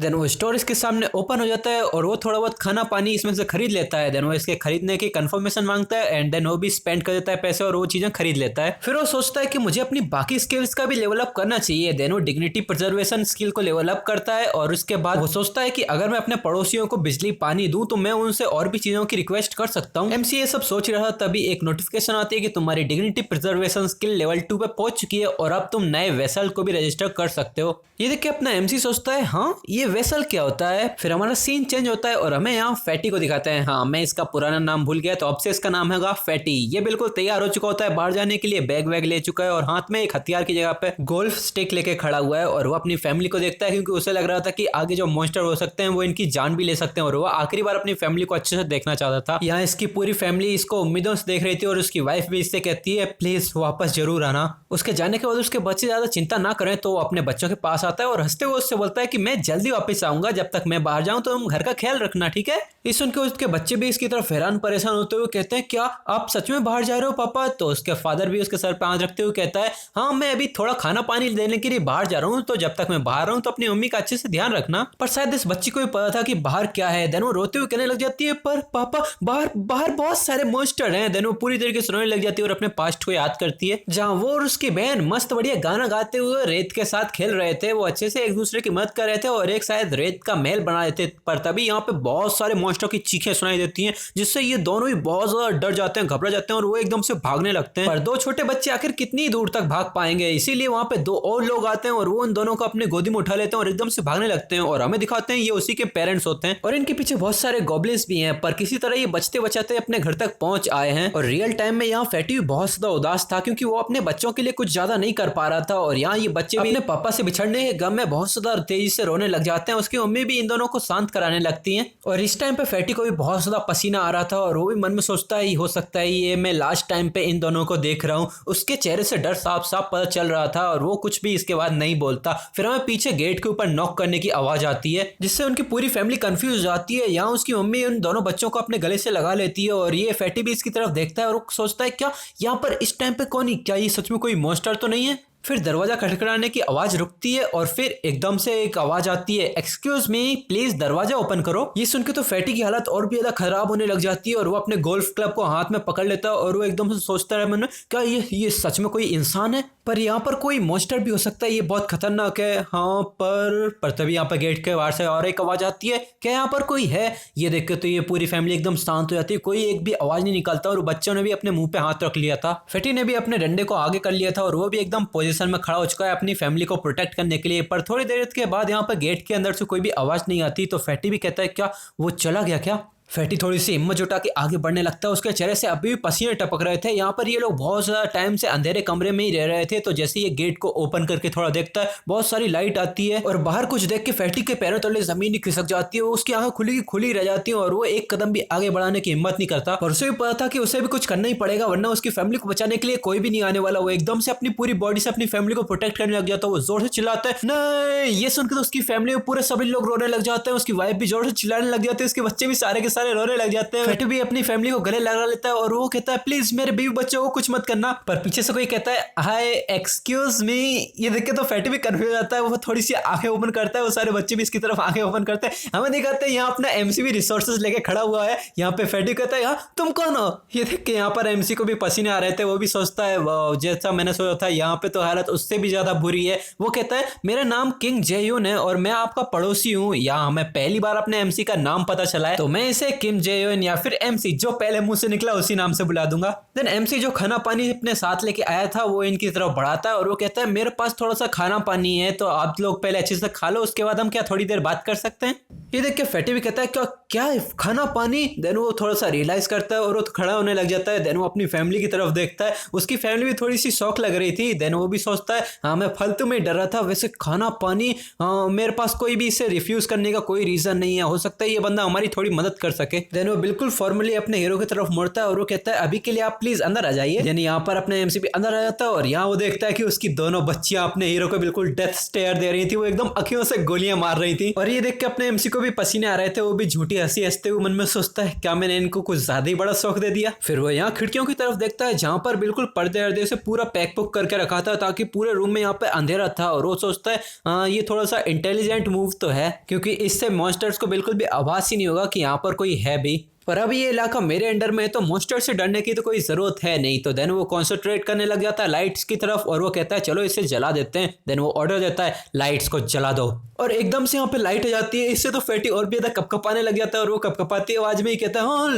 लाइट आ गई। यहाँ एमसी अपने बैग में से खाना पानी निकाल रहा था। देन वो एक बोतल निकालते हुए फैटी को देता है। वो बड़े प्यार से कहता है बहुत टाइम से बच्चों ने खाना पानी नहीं खाया होगा, तो पहले उनको अच्छे से पानी पिला दो ताकि वो अच्छा खाना पचा सके। और फैटी भी थोड़ा हिचकिचाते हुए कहता है हाँ थैंक यू। यहाँ बच्चे भी उस बोतल को ध्यान से देख रहे थे क्योंकि उन्होंने भी बड़े टाइम से पानी नहीं पिया था, उनको भी प्यास लगी थी। देन फैटी दोनों बच्चों का नाम लेते हुए उनको पानी की बोतल देता है और ये दोनों एकदम से उस बोतल ले लेते हैं और एकदम से पीने भी लग जाते हैं। और इससे साफ पता चल रहा था कि इन्हें कितना टाइम से प्यास लगी थी। ये पानी पीते पीते एक लड़की तो एकदम खांसने लग जाती है, तो उसकी भी पूछती है सन क्या तुम ठीक हो। और एमसी भी इनकी तरफ देख रहा था और उसको इन पे बहुत ज्यादा दया आ रही थी। देन वो अपने बैग से एक संतरा निकालता है और साइन की तरफ करते हुए कहता है क्या तुम्हें संतरे पसंद है। ये देख के तो साइन बहुत ज्यादा हैरान हो जाती है। फिर एमसी भी आगे आके उसको संतरा दे देता है और ये लड़कियां भी इसको देखने लग जाती है और ये लड़की भी इसको धन्यवाद कहती है। यहाँ साफ साफ पता चल रहा था कि ये दोनों लड़कियां इससे अभी भी थोड़ी सी डरी हुई सी लग रही हैं। पर जैसे ही शायन संतरे को सूंघती है वो एकदम लार टपकाने लग जाती है। उसे यहाँ पे बहुत ज्यादा भूख लगने लग जाती है। उसकी मम्मी कहती है चलो मैं तुमको ये छील के देती हूँ। देन वो संतरा छीलती है और बड़े प्यार से शायन को खिलाने लग जाती है। और यहाँ ये बहुत ज्यादा क्यूट लग रही थी और यहाँ पे ये खाती और इसने बहुत टाइम के बाद कुछ अच्छा खाया था तो इस संतरे का खट्टा मीठा स्वाद इसको अंदर से ही बहुत खुश कर देता है। इसकी आंखें बिल्कुल चमकने लग जाती है और वो अच्छे से संतरे का स्वाद लेने लग जाती है और ये संतरे की खटास की वजह से अपने गालों को पकड़ने लग जाती है। और ये मोमेंट सच में बहुत ज्यादा क्यूट है। अपनी बच्ची को इतना खुश देख के उसकी मम्मी भी हंसते हुए कहती है क्या ये अच्छा है, तो उसकी बच्ची भी खुशी से अपना सर हिलाने लग जाती है और वो कहती है सच में ये बहुत अच्छा है। देन उसकी दूसरी बच्ची के मुंह में पानी आ रहा था, वो कहते मम्मी मम्मी मुझे भी चाहिए। देन उसकी मम्मी एक कली इसको भी खिलाती है और ये भी बहुत ज्यादा खुश हो जाती है। देन सिस्टम पे नोटिफिकेशन आती है कि चारों मेंबर्स का भरोसा तुम्हारे ऊपर बढ़ रहा है। यहाँ पे 2 और नोटिफिकेशंस आती हैं। सेयोन का भरोसा 50 तक पहुंच चुका है और अब उसकी लॉयल्टी अनलॉक हो गई है क्योंकि अब सेयोन का भरोसा 30 से ज्यादा हो चुका है। इसने सारी रिक्वायरमेंट्स को फुलफिल कर लिया है और अब तुम इसको एक वेसल के रूप में रजिस्टर कर सकते हो। फिर उसके सामने सेयोन का पूरा स्टेटस विंडो भी आता है जहां पर चोय सेयोंग नाम है, इसका लेवल 2 है, इसका ट्रस्ट नंबर 57 है और इसके पास कोई एबिलिटी नहीं है। यहाँ एमसी भी आलती पालती बना के ये सब देख रहा था और वो इस बच्चे की तरफ देखते हुए सोचता है इस बच्चे ने सारी रिक्वायरमेंट्स को फुलफिल कर लिया है और अब मैं इसको एक वेसल की तरह रजिस्टर कर सकता हूँ। पर ये तो अभी एक छोटी सी बच्ची है और वो इसके लिए दुखी लग रहा था क्योंकि बाकी और किसी का ट्रस्ट लेवल इतना ज्यादा नहीं बढ़ा था और वो मन में सोचता है कि मैं यहाँ पे सिटीजन तो कितने ज्यादा रख सकता हूँ पर वेसल सिर्फ 10 ही रख सकता हूँ। देन वो इस हंसती खेलती फैमिली की तरफ देखते हुए सोचता है मुझे कम से कम ऐसे लोग चाहिए जिनका लेवल फैटी के बराबर हो या उससे ज्यादा हो ताकि वो मेरे ऑर्डर को अच्छे से पूरा कर सकें। देन वो फैटी के स्टेटस में देखता है कि बस वो मेरे ऊपर 31 पॉइंट्स का ही ट्रस्ट करता है। फिर वो ये देख के थोड़ा सा सोचने लग जाता है कि मुझे इसका ट्रस्ट कैसे भी करके थोड़ा इंक्रीज करना पड़ेगा तभी ये मेरे किसी काम का आ सकता है। यह एमसी लोमड़ी की तरह सोच रहा था पर तभी यहाँ फैटी कहता है मिस्टर किम जे उन, तभी यहाँ पे लोमड़ी के ख्याल से बाहर निकलता है और वो कहता है हाँ हाँ। फैटी कहता है आपका बहुत बहुत शुक्रिया और मुझे नहीं पता कि मैं आपके इस उपकार को किस प्रकार चुका पाऊंगा। तो अपना एमसी थोड़ा हिचकिचाते हुए कहता है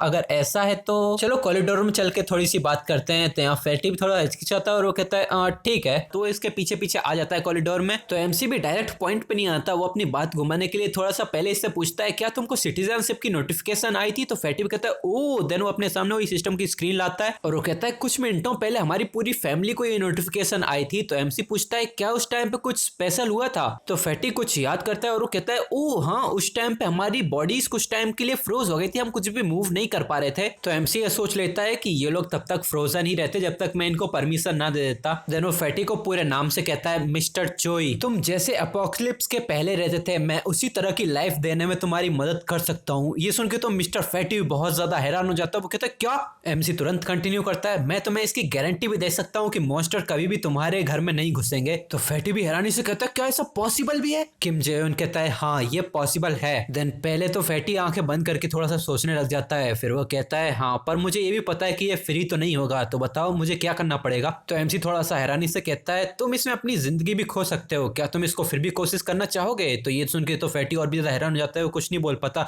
फिर वो एकदम से अपनी फैमिली के लिए कहता है मैं ये जरूर करूंगा, इवन भले ही तुम यहाँ पर नहीं भी आते फिर भी मैं अपनी फैमिली के लिए खाना पानी ढूंढने के लिए बाहर तो जाता ही, उसमें भी जान का खतरा तो था ही। और भले ही तुम जो कह रहे हो उसमें भी जान का खतरा है पर इसमें मेरी फैमिली अगर सेफ है तो ये मेरे लिए बहुत ही अच्छा ऑप्शन है। ये सुन के तो एमसी भी खुश हो जाता है और वो एक प्यारी सी स्माइल देता है और सर हिला के उसको एक्नॉलेज भी करता है। फिर वो कहता है अभी मैंने तुम्हारे घर पे एक गोल्फ क्लब देखा, क्या तुम्हें पता है उसकी कॉस्ट क्या थी। ये सुन के तो फैटी भी कंफ्यूज हो जाता है, वो भी सोचने लग जाता है हाँ उसकी कॉस्ट, माफ करना मुझे इसकी एग्जैक्ट वैल्यू तो नहीं पता पर ये लगभग 400,000 या फिर 500,000 वॉन के आसपास ही होगा। इसकी इतनी ज्यादा प्राइस देख के एमसी मन में सोचता है नहीं इसका स्टोर में रखना तो बिल्कुल भी वर्थ इट नहीं होगा, ये कुछ ज्यादा ही एक्सपेंसिव है, अभी तो मुझे पैसे बचा के रखने चाहिए भविष्य के लिए। फैटी तो बस जब से चुपचाप सुन ही जा रहा था पर वो फाइनली अब अपनी उत्सुकता को रोक नहीं पाता और वो इससे पूछ लेता है वैसे तुमने ये मुझसे क्यों पूछा इस टाइम पे। इससे तो किम जे-उन को भी पसीना आने लग जाता है, वो हड़बड़ाहट में अपने हाथों को हिलाने लग जाता है और वो कहते हैं नहीं नहीं कुछ नहीं छोड़ो इसको। वैसे क्या तुमको वो याद है जिस दिन मॉन्स्टर का पहली बार आह्वान हुआ था। तो फैटी भी कांपती आवाज में कहता है हाँ ये वीकेंड के दिन शुरू हुआ था। एंड देन वो मॉन्स्टर को याद करने लगता है और वो कहता है ये सच में बहुत ज्यादा डरावना था। देन एमसी इसके बारे में सोचते हुए कहता है ओ तो मेरे ख्याल से जो लोग उस टाइम पे घर पे रहे होंगे वो सर्वाइव कर गए होंगे। फिर वो इन गॉब्लिन्स के बारे में सोचता है जिन्हें उसने एक ही डंबल के शॉट में मार दिया था। वो कहता है कि एक सिंगल गॉब्लिन के पास ज्यादा ताकत नहीं होती और एक एडल्ट इंसान भी उनको आसानी से मार देता है, उनके लेवल भी उनसे मुकाबले में कम होता है। गॉब्लिन्स थोड़े से खतरनाक तब बन जाते हैं जब वो ग्रुप्स में आते हैं और ऐसा ही सेम हम इंसानों के लिए भी कह सकते हैं।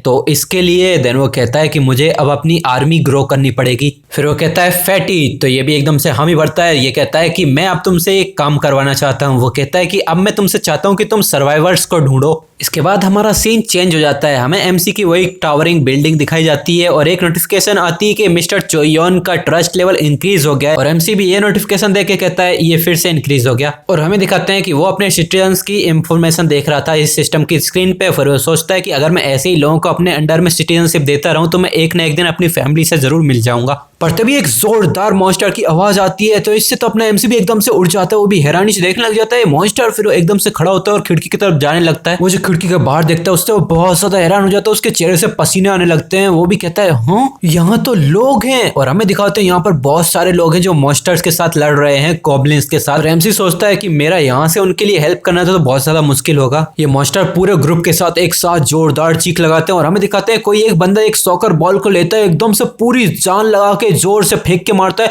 जिससे वो गॉब्लिन बहुत ज्यादा दूर जाके गिरता है एक छोटी सी बॉल से ही। ये देख के तो एमसी भी हैरानी के साथ कांपती आवाज में कहता है व्हाट द हेल। फिर एक और लड़की को दिखाते हैं जो कि अपने बो एंड एरो से 2 एरोस को एक साथ शूट करती है और वो सीधा जाके गॉब्लिन्स के सर में जाके लगते हैं। ये देख के तो गॉब्लिन्स भी बहुत ज्यादा हैरान परेशान हो जाते हैं और एकदम से एक बंदा जोर से उछलता है और नीचे आते हुए गॉब्लिन के सर को पूरा खूनम खून कर देता है, पूरा कुचल के रख देता है। ये बेरहमी देख के तो गॉब्लिन्स भी घबरा जाते हैं। वो अब बिना कुछ अपने लोगों की परवाह किए अपनी जान बचाने के लिए जोर से भागने लग जाते हैं। और यहाँ ये लोग भी इसका पीछा नहीं करते क्योंकि इसके पीछे इनके कुछ कांग्रेट्स भी थे। पर तभी इन आर्चर के तेज सेंसेस को कुछ सेंस होता है और वो हैरानी से पीछे अपना बो एंड एरो लोड करते हुए देखती है। वो जब देखती है तो वहां पर एक कैन का टुकड़ा था, मतलब कि कुछ चिप्स के पैकेट पड़े थे। इससे तो ये भी कंफ्यूज जाती है। वो ऊपर देखती है, ऊपर अपना हीरो हाथ हिला रहा था, वो इनको आवाज लगा रहा था कि ये लोग कुछ सुन लें और हमारी तरफ आ जाएं। यहाँ किम जोन हर वो कोशिश कर रहा था जिससे वो इन लोगों का अटेंशन ग्रैब करके इन्हें अपने साथ शामिल कर सके। पर ये आर्चर तो बस इसको कंफ्यूजन में देखी जा रही थी क्योंकि वो बहुत ज्यादा ऊंचाई पे था और वो भी सोचती है कि आखिर ये करना क्या चाहता है।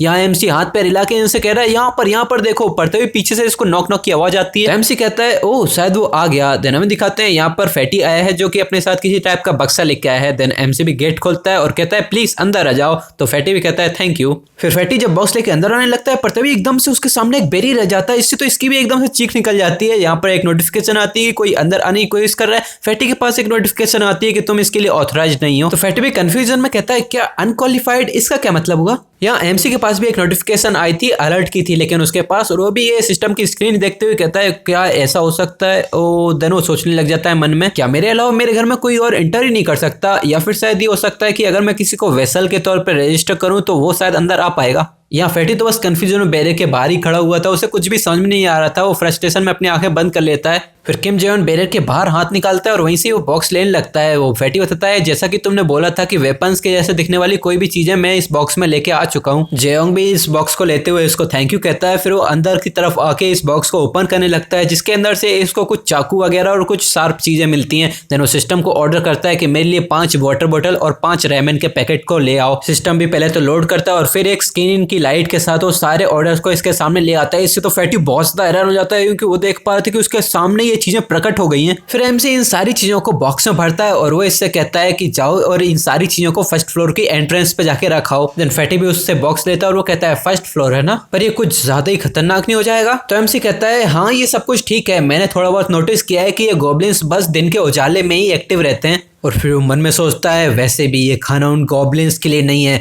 मुझे कैसे भी करके इन लोगों को अपनी टीम में लाना ही पड़ेगा। जब उन्हें पता चलेगा कि मेरे पास खाना है तो उनके पास कोई और चॉइस नहीं होगी, वो सीधा ही मेरे ही पास आएंगे। तो एमसी फैटी से कहता है हाँ मेरे पास एक प्लान है, तुम फर्स्ट फ्लोर पे जाओ और वहीं पे इसको रखाओ। तो फैटी इस पागलपन को फिर से कंफर्म करता है क्या मुझे इसको फर्स्ट फ्लोर पे जाके रखना है और वापस से आ जाना है। इससे एमसी की क्लास जाती है और वो कहता है हाँ भाई जल्दी जा। देन फैटी कहता है ओ ठीक है ऑलराइट, यहाँ पे वैसे भी आसान होगा। देन वो झुक के इसको गुड बाय कहता है। एमसी भी हाँ कर देता है। फिर जाते हुए ये भी इसको सिंसियरली थैंक यू कहता है एंड वो मन में सोचता है मुझे ऐसे बंदे के लिए कुछ तो अच्छा करना चाहिए। देन वो हाथ हिला के सिस्टम विंडो को ओपन करता है और वहां पे कहता है मुझे लिए क्वेस्ट विंडो को ओपन करो। ये क्वेस्ट को तैयार करता है और इसके बाद ये क्वेस्ट को सीधा ही फैटी को सेंड कर देता है। यहाँ पे फैटी के पास भी एक क्वेस्ट आ जाती है और वो भी कहता है क्या ये क्या, वो इससे कंफ्यूज तो होता है पर वो पास्ट को याद करता है जहां पर एमसी ने उससे कहा था कि अगर तुम ऐसी क्वेस्ट को कंप्लीट करते रहोगे तो तुम्हें इसके अलावा एक्सपीरियंस और कुछ चीजें भी मिलेंगी। तो अपना ये फैटी भी कहता है वो तो ये किसी तरीके गेम के जैसा है। तो जयन उससे कहता है हाँ तुम सही तो कह रहे हो, और वैसे तुम्हारी इन्फॉर्मेशन के बारे में देखा जाए तो तुम अभी बस लेवल 9 पे हो, और जब तुम अच्छे से लेवल अप कर जाओगे तो मैं उतने अच्छे रिवॉर्ड भी मिलने लगेंगे। ठीक है, मैं तुम पे भरोसा कर रहा हूँ। तो फैटी भी पूरा जोश में भर जाता है, वो कहता है हूँ मैं समझ गया।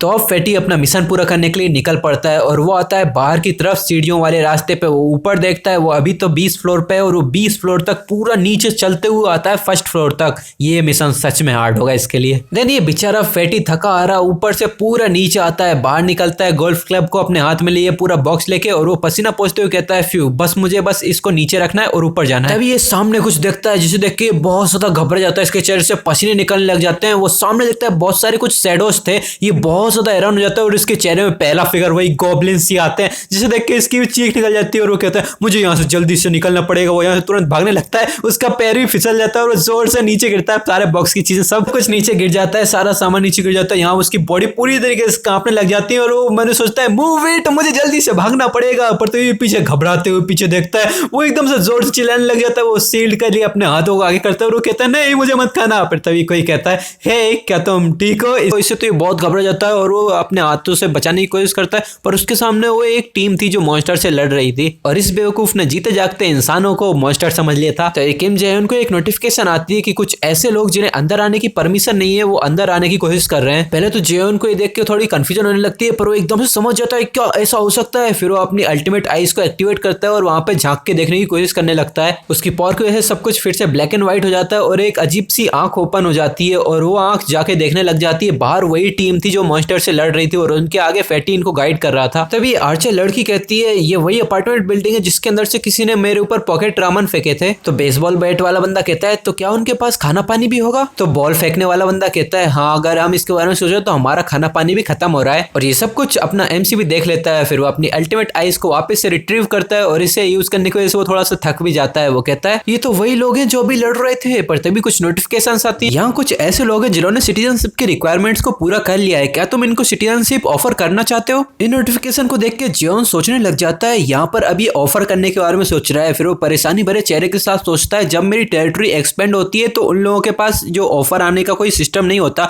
सीधा मैं चाहूंगा तो उनको सिटीजनशिप मिल जाएगी, लेकिन यहाँ पर मैं इन आउटसाइडर्स को ऑफर सेंड करूंगा और वो लोग इसको मना भी कर सकते हैं। ये सोच के उसका माथा खराब होने लगता है, वो अपना सर पकड़ लेता है और फिर वो सोचने लग जाता है अब मैं क्या करूं, वो लोग तो इसको मना भी कर सकते हैं। देन उसको कुछ नोटिफिकेशन आती है, मतलब रिंग होने लग जाती है बाहर से, इससे कंफ्यूज हो जाता है। वो हैरानी से सोचता है अब बाहर कौन होगा। फिर उसको पसीना आने लगते हैं, पर फिर वो अपनी स्माइल को बाहर लाता है और कहता है चलो खुद ही चल के देख लेते हैं। वो देखता है वहां तो फैटी है। फैटी कहता है हेलो जियोंग क्या तुम वहां हो? तो अपना एमसी भी कहता है हाँ मैं यही हूँ, एक मिनट रुको। एमसी को शायद पहले से ही पता था कि फैटी यहाँ क्यों आया है। देन वो अपनी सिटीजनशिप में से जाता है और वहां पे क्वेस्ट को चेंज करने लगता है और वो कहता है कि अब मुझे इसकी क्वेस्ट को चेंज करना पड़ेगा। देन वो क्वेस्ट को चेंज करने लगता है और इस नई क्वेस्ट का मिशन होता है कि अपने 6 गेस्ट को मील ट्रीट करो, मतलब कि अभी ये जो गेस्ट आए हुए हैं 6 लोग, इन लोगों को खाना खिलाना है। फिर वो क्वेस्ट को रिफ्रेश कर देता है। जैसे ही वो ये करता है फैटी को बाहर एक नोटिफिकेशन आती है उसकी क्वेस्ट चेंज हो गई। इससे वो बहुत हैरान हो जाता है, पर यहाँ एमसी कहता है हाँ ये अब तुम्हारा नया टास्क है, जाओ उनको खाना खिलाओ और उनसे ये भी कहना कि उनके जाने के लिए वो खाना पैक पुक करके भी देंगे, मेरे पास एक उनके लिए प्लान है। देन यहाँ फैटी थोड़ा सा हिचकिचाता है, देन वो हाँ कर देता है। देन इन लोगों के पास जाता है क्योंकि ये लोग अभी बैरियर में अटके हुए थे, इन्होंने सिटीजनशिप को एक्सेप्ट नहीं किया था तो ये अंदर नहीं आ सकते थे। तो फैटी इन लोगों के पास जाता है और इन लोगों को समझाने लगता है और मनाने लगता है ताकि ये लोग अंदर आ जाएं और इनकी सिटीजनशिप को एक्सेप्ट कर लें। और थोड़ी देर के बाद ही फैटी वापस आता है और वो जियोन से कहता है हाँ जियोन अभी के लिए इन लोगों ने हामी भर दी है, ये तुम्हारी सिटीजनशिप को एक्सेप्ट कर लेंगे। इससे तो जियोन बहुत खुश हो जाता है, वो कहता है ग्रेट ये तो बहुत अच्छा हुआ। देन वो सिस्टम को ओपन करता है और कहता है सब लोगों को यहाँ पे सिटीजनशिप ऑफर कर दो।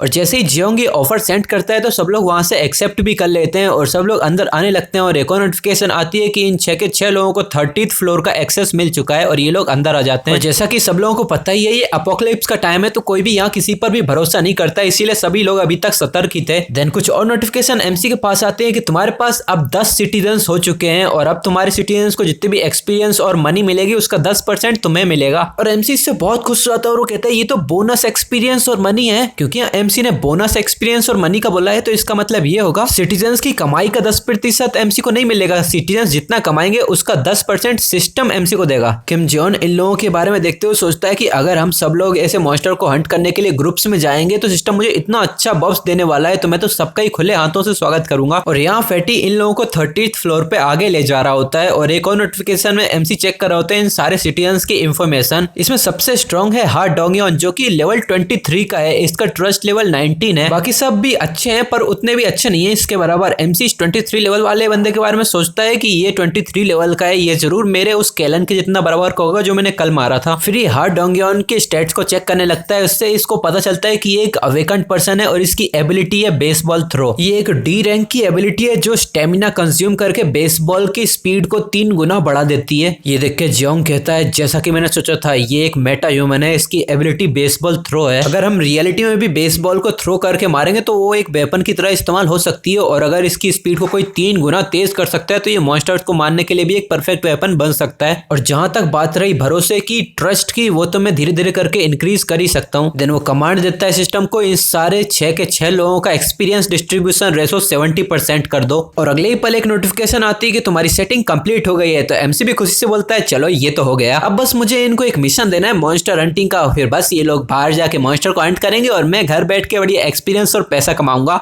ये तो किसी गेम के ऑटो हंटिंग सिस्टम के जैसा है। और हाँ, ऑफ कोर्स मुझे इन लोगों से मिलके इन लोगों के बारे में भी थोड़ा जानकारी हासिल करनी पड़ेगी, क्योंकि ये लोग मेरी फैमिली को यहाँ लाने का एक जरिया बन सकते हैं। क्योंकि भले ही MC कहीं पे भी पहुंच जाए, उसकी पावर कितनी भी ज्यादा बढ़ जाए, भले ही वो एक रूलर ही क्यों ना बन चुका हो, बिना उसकी फैमिली के उसे हमेशा ही बुरा ही लगता रहेगा और हमेशा उनकी चिंता ही करता रहेगा। और उसने भी ये ठान लिया था कि मॉन्स्टर अपोकलिप्स ज्यादा बढ़ जाए उससे पहले ही उसे अपनी फैमिली को यहाँ लाना है। फिर एक और नोटिफिकेशन आती है कि सिटीजन हा डोंगयॉन्ग का ट्रस्ट इंक्रीज हो चुका है। भाई कितना अजीब नाम है, हा डोंगयॉन्ग। मैं इसको अब से बेसबॉल बुलाऊंगा। इसका ट्रस्ट लेवल इंक्रीज हुआ है, पर जियोंग तो इससे कंफ्यूज जाता है। वो सोचता है हाँ ये कैसे हो गया, मैं तो तब से यहीं पे ही हूँ, उनका ट्रस्ट लेवल यहाँ से कैसे इंक्रीज होगा। फिर तभी 2 और नोटिफिकेशन आती है कि 2 और सिटीजन्स का ट्रस्ट इंक्रीज हुआ है। इससे तो जियोंग और कंफ्यूज हो जाता है। वो कहता है हाँ अब ये क्या चल रहा है। फिर हमें पता चलता है कि इनका ट्रस्ट कैसे इंक्रीज हुआ है। मैं थोड़ी देर पहले का सीन दिखाते हैं जहाँ पर फैटी बड़े प्यार से इन लोगों को अंदर बुला रहा है और सभी लोग यहाँ पे बहुत अच्छे लग रहे हैं और वो लोग इनको थैंक यू करते हैं। फिर फैटी अंदर जाता है अपनी वाइफ के पास, उसकी वाइफ परेशानी से पूछती है डार्लिंग क्या चल रहा है। फैटी कहता है माफ करना, मैं ये सब तुमको बाद में एक्सप्लेन करूंगा, पर क्या तुम पहले कुछ खाना वाना तैयार कर सकती हो। तो उसकी वाइफ और भी थोड़ा सा नर्वस होने लग जाती है। वो कहती है अभी करना है पर मुझे सब कुछ शुरुआत से करना पड़ेगा। तो फैटी भी अपना सर खुजाने लगता है। वो कहता है प्लीज इसमें मेरी मदद कर दो, मेरे ख्याल से जियोन के पास कोई प्लान है। ये सुन के उसकी वाइफ थोड़ा सोच में पड़ जाती है और पहले तो वो कुछ नहीं बोलती, फिर वो एकदम से कहती है ठीक है तुम्हें मदद करूंगी। देन वो बाकी 6 लोगों के पास आती है और वो कहती है आप लोग अंदर आ जाओ और थोड़ा सा इंतजार करो। तो बाकी लोग भी इनको झुक के थैंक यू कह देते हैं। और ये पर्सन हा डोंगयॉन बेसबॉल, ये थोड़ा सा अनईजी लग रहा था और यहाँ पे ये सारी मूवमेंट को नोटिस करता है। फिर थोड़ा सा हिचकिचाते हुए वो फैटी से कहता है वैसे जियोंग किस तरह का पर्सन है। तो फैटी भी अपना सर खुजाने लगता है और वो कहता है एक्चुअली में तो मुझे भी पूरी तरीके से नहीं पता है। इससे तो इनकी पूरी टीम हैरान हो जाती है और वो कहती है क्या तुम लोगों को भी नहीं पता। तो फैटी कहता है हाँ हमें उसके बारे में ज्यादा कुछ तो नहीं पता, बस हमें इतना पता है कि वो हमारा पड़ोसी है। तो बेसबॉल भी कहता है ओ पड़ोसी है। फिर सभी लोग सोफा पर बैठने लग जाते हैं लिविंग रूम में और फैटी कहता है हाँ पर वो बहुत अच्छा पर्सन है, यहाँ पे सब कुछ इलेक्ट्रिसिटी पानी खाना वो सब कुछ वही हमें प्रोवाइड करता है। बेसबॉल भी ये सब कुछ ध्यान से सुन रहा था और वो सोचता है तो इसका मतलब कि वो भी एक अवेकेंट पर्सन है। फिर वो अपनी जैकेट की तरफ देखता है, उसके अंदर उसने वही रामन का पैकेट रख के रखा था जो कि MC ने ऊपर से फेंका था इन लोगों की तरफ। फिर वो इसी की तरफ देखते हुए सोचता है कि उसके पास जरूर एक अमेजिंग एबिलिटी होगी तभी वो इतना सब कुछ कर पा रहा है। फिर वो अपनी टीम की तरफ देखता है और सोचता है कि मुझे कैसे भी करके उस पर्सन को इंप्रेस करना ही पड़ेगा। फिर वो अपने जियोंग को एक पावरफुल पर्सन की तरह इमेजिन करते हुए सोचता है वो एक ऐसा पर्सन है जो खाना पानी इलेक्ट्रिसिटी सब कुछ प्रोवाइड करवा सकता है। हमारे इस करंट वर्ल्ड में ये एक मिरेकुलस एबिलिटी है, वो एक अलग ही लेवल पे है। फिर इसकी सोच को बीच में ही काटते हुए फैटी कहता है अभी खाना तैयार करने में थोड़ा सा समय लगेगा, वैसे क्या तुम लोग शावर लेना चाहोगे। बस शावर का नाम सुनते ही लड़कियों की आंखें चमकने लग जाती है, ये लोग बहुत हैरान हो जाते हैं, कहते हैं शावर, क्या हम सच में खुद को धो सकते हैं। और फैटी ने भी ये बड़े फ्लेक्स मारते हुए कहा था क्योंकि इस अपोकलिप्स वाले वर्ल्ड में शावर का शो ऑफ करना तो ऐसा ही है जैसे तुम एक सुपर कार का शो ऑफ कर रहे हो। इससे तो बेसबॉल भी बहुत हैरान हो जाता है और वो कहता है अरे हाँ ये तो इलेक्ट्रिसिटी प्रोवाइड कर रहा है तो इसका मतलब ज्यादातर फर्नीचर्स का हम इस्तेमाल कर सकते हैं, तो क्या इसका मतलब। फिर तो फैटी और भी ज्यादा मजे में आ जाता है। वो कहता है हाँ इसका मतलब कि तुम लोग यहाँ पर वार्म वाटर से भी नहा सकते हो, मतलब कि गर्म पानी से। इससे उनकी तो लड़कियों की आंखें सफेद हो जाती है, इनका मुंह इतना ज्यादा खुल जाता है कि हाथी भी अंदर घुस जाएगा। ये लड़के भी चिल्लाते हुए कहते हैं क्या गर्म पानी। तो यहाँ फैटी कहता है ऑफ कोर्स ये भी जियोंग की एक एबिलिटी है, जियोंग ने यहाँ इलेक्ट्रिसिटी सप्लाई की है तो यहाँ हम सारे अप्लायंसेस का इस्तेमाल कर सकते हैं। हमारे घर में 2 बाथरूम है, एक लिविंग रूम में और एक मास्टर बेडरूम में, तो तुम दोनों एक साथ ही नहा सकते हो। चलो मैं दिखाता हूँ ये किस तरफ है। ये सुन के तो ये दोनों ही लड़कियां बहुत हैरान हो जाती है, इस लड़कियों का मुंह तो अभी भी खुला खुला ही एक लड़की झुक के इसको थैंक यू कहती है और दूसरी तो इतनी खुश हो जाती है कि उसके मुंह से सिर्फ एक ही शब्द निकलता है, ऑसम। फिर एक चेसुन्स बेसबॉल से कहता है, हे क्या तुम्हें भी ऐसा लगता है कि वो पर्सन भी एक अवेकंड पर्सन है? तो ये भी इरिटेट होते हुए कहता है, हाँ, और ऐसा हो सकता है कि उसकी एबिलिटी मुझसे तो कहीं ज्यादा पावरफुल है। तो पीछे बेसबॉल बैट वाला बंदा बहुत ज्यादा धड़ाके मार के हंसने लग जाता है। वो कहता है कि तुम्हें ज्यादा डिस्करेज होने की चिंता करने की जरूरत नहीं है, हमें बस इतना ही करना है कि उसे एक अच्छे से पीटना है। इससे तो ये बहुत ज्यादा इरिटेट हो जाता है। बेसबॉल जोर से चिल्लाता है, तू पागल घटिया लुनेटिक क्या करने की कोशिश कर रहा है? हमें बस उससे अगर कुछ करना है तो हमें उस पर्सन को इंप्रेस करने की कोशिश करनी चाहिए। ये सुन के तो इसकी सारी हंसी गायब हो जाती है और वो कहता है, ओ ऐसा करना है क्या? तो बेसबॉल भी इसी की तरफ देखते हुए कहता है, मैं तुझसे भीख मांगता हूँ, प्लीज कुछ मत करना, बस चुपचाप ही खड़ा रहे। तो फिर से वो पीछे हंसने लग जाता है, कहता है ठीक है अब मैं कुछ नहीं करूंगा। धन ये बंदा भी यहाँ पे सांस छोड़ता है और कहता है, हाँ अगर ऐसा है तो अपनी पूरी टीम से कहता है, ठीक है तो अपना गोल है यहाँ पर ये लोग जितना हमें खाना पानी दे रहे हैं उतना लेना है और हमें अपनी सिचुएशन ज्यादा खराब नहीं करनी है और यहाँ के कमरे हमें भी देख के रख लेना, हम वापस आएंगे तब क्या पता हमें जरूरत पड़ जाए। ये चश्मिश थोड़ा सा सिंसियर बंदा लग रहा है, ये हामी भर देता है, पर ये बंदा तो अपनी इविल स्माइल दिखाते हुए कहता है, ठीक है समझ गया। पर इस टीम में एक पर्सन अभी बहुत ज्यादा परेशान सा लग रहा है, वो कुछ और ही ख्यालों में खोया हुआ है और इस चीज को बेसबॉल भी नोटिस कर लेता है। उसको भी पसीने आ रहे थे। देन वो आराम से इसके पास जाता है और इसका नाम लेता है ब्योंगो। इसका दिल डॉल देख के ऐसा लग रहा है कि एक बूमर है, तो अब से हम इसको बूमर बुलाएंगे। बूमर कहता है, अरे हाँ तुमने क्या बोला? सॉरी मैंने ठीक से सुना नहीं। तो यहाँ बेसबॉल कहता है, मुझे माफ कर दे यार, ये सब कुछ मेरी वजह से हो रहा है। तो बूमर कहता है, हाँ नहीं तुम्हारी वजह से कुछ भी यहाँ गलत नहीं हुआ है। बेसबॉल कहता है, अरे नहीं यार ये सब कुछ मेरी वजह से हुआ है, मैं तुझसे माफी मांगता हूँ यार, अगर मैं तुम लोगों को यहाँ हाउस वार्मिंग के लिए इन्वाइट नहीं करता तो इसकी बात काटते हुए ये सीधा सर फेरते हुए कहता है, अरे हाँ ठीक है मैं यहाँ आया क्योंकि मैं खुद आना चाहता था। देन बेसबॉल सभी लोगों से कहता है, ठीक है तो हम यहाँ पर सभी लोग थोड़ा सा खाना जमा करेंगे और सीधे इसकी ग्रैंडमदर के पास चलेंगे, जिस पर सभी लोग राजी हो जाते हैं। इससे हमें ये तो पता चल रहा है कि ये बेसबॉल जैसा भी पर्सन और वो एक अच्छा दोस्त है और उसका कैरेक्टर भी अच्छा है। पर यहाँ बूमर अब भी हमें थोड़ा सा परेशान ही लगता है और वो मन में थोड़ा सा हिचकिचाने लग जाता है और वो कहता है, ये सच में बहुत ज्यादा देर हो चुकी है। देन वो बाहर का सीन याद करता है, यहाँ कितने सारे मॉन्स्टर और कैसे कैसे लोग हैं। फिर वो अपनी बूढ़ी ग्रैंडमदर के बारे में याद करता है। वो एक ऐसी पर्सन है जो कि ठीक से चल फिर भी नहीं सकती। वो सोचता है कि उनके जिंदा होने के कितने ही चांसेस होंगे। बूमर के दोस्त भी उसको इनकरेज करते हुए कहते हैं, तो ज्यादा चिंता मत करिए यार, वो ज्यादा दूर नहीं है, वो पास में ही है, अगर हम सब लोग साथ में मिलकर चलेंगे तो हम आसानी से उन तक पहुंच जाएंगे, तो बस थोड़ा सा और रुक जा थोड़ी देर। तो बूमर भी कहता है, हाँ पर तभी पीछे से इन लोगों को किसी की आवाज आती है जिससे बहुत ज्यादा अलर्ट हो जाते हैं। एकदम पीछे दिखाते हैं कि ये एक दरवाजा है, मतलब कि दरवाजा ठीक से खुलने की कोशिश कर रहा है पर वो थोड़ा सा टाइम ले रहा है खुलने में। हमें दिखाते हैं इसके पीछे एक पर्सन है जो कि आराम से दरवाजा खोल रहा है। ये पर्सन बेसबॉल कहता है, क्या चल रहा है? उसने अपनी बेसबॉल को भी बिल्कुल तैयार कर रखा है और उसने अपनी एबिलिटी को भी एक्टिवेट कर लिया था। हमें दिखाते हैं ये अपना एमसी है और ये पूरा ग्रुप एक साथ एमसी को देखते हुए सोचता है, हमें इसको देख के एक अजीब सी फीलिंग क्यों आई थी। या एमसी को दिखाते हैं जिसने दो हाथ में थैले पकड़ के रखे होते हैं और वो इसीलिए उसे को इतना टाइम लग गया गेट खोलने में। यहाँ जियोंग फुल कॉन्फिडेंस में कहता है कि मैं तुम सबकी मदद करूंगा। देन वो बेसबॉल भी अपनी बेसबॉल को नीचे कर लेता है और वो इन लोगों की तरफ देखते हुए सोचता है, हो सकता है कि ये पर्सन हम सबको बचा सके। पर फिर भी इन लोगों को भी पता था ये एक मॉन्स्टर अपोकलिप्स का टाइम है, ये लोग भी ऐसे ही किसी पर भी भरोसा नहीं कर सकते थे। हालांकि बेसबॉल चाहता है कि वो इसका फेवर ले सके और वो इसको इम्प्रेस भी करना चाहता है, पर फिर भी वो पूरी तरीके से श्योर नहीं है, इसीलिए हर परेशानी से निपटने के लिए ये सब भी बिल्कुल तैयार हैं। और जैसा कि हमने लास्ट एपिसोड में देखा था, एमसी के आने की वजह से ये पूरी टीम अलर्ट हो गई थी, पर एमसी बोलता है कि मैं तुम लोगों की मदद करूंगा।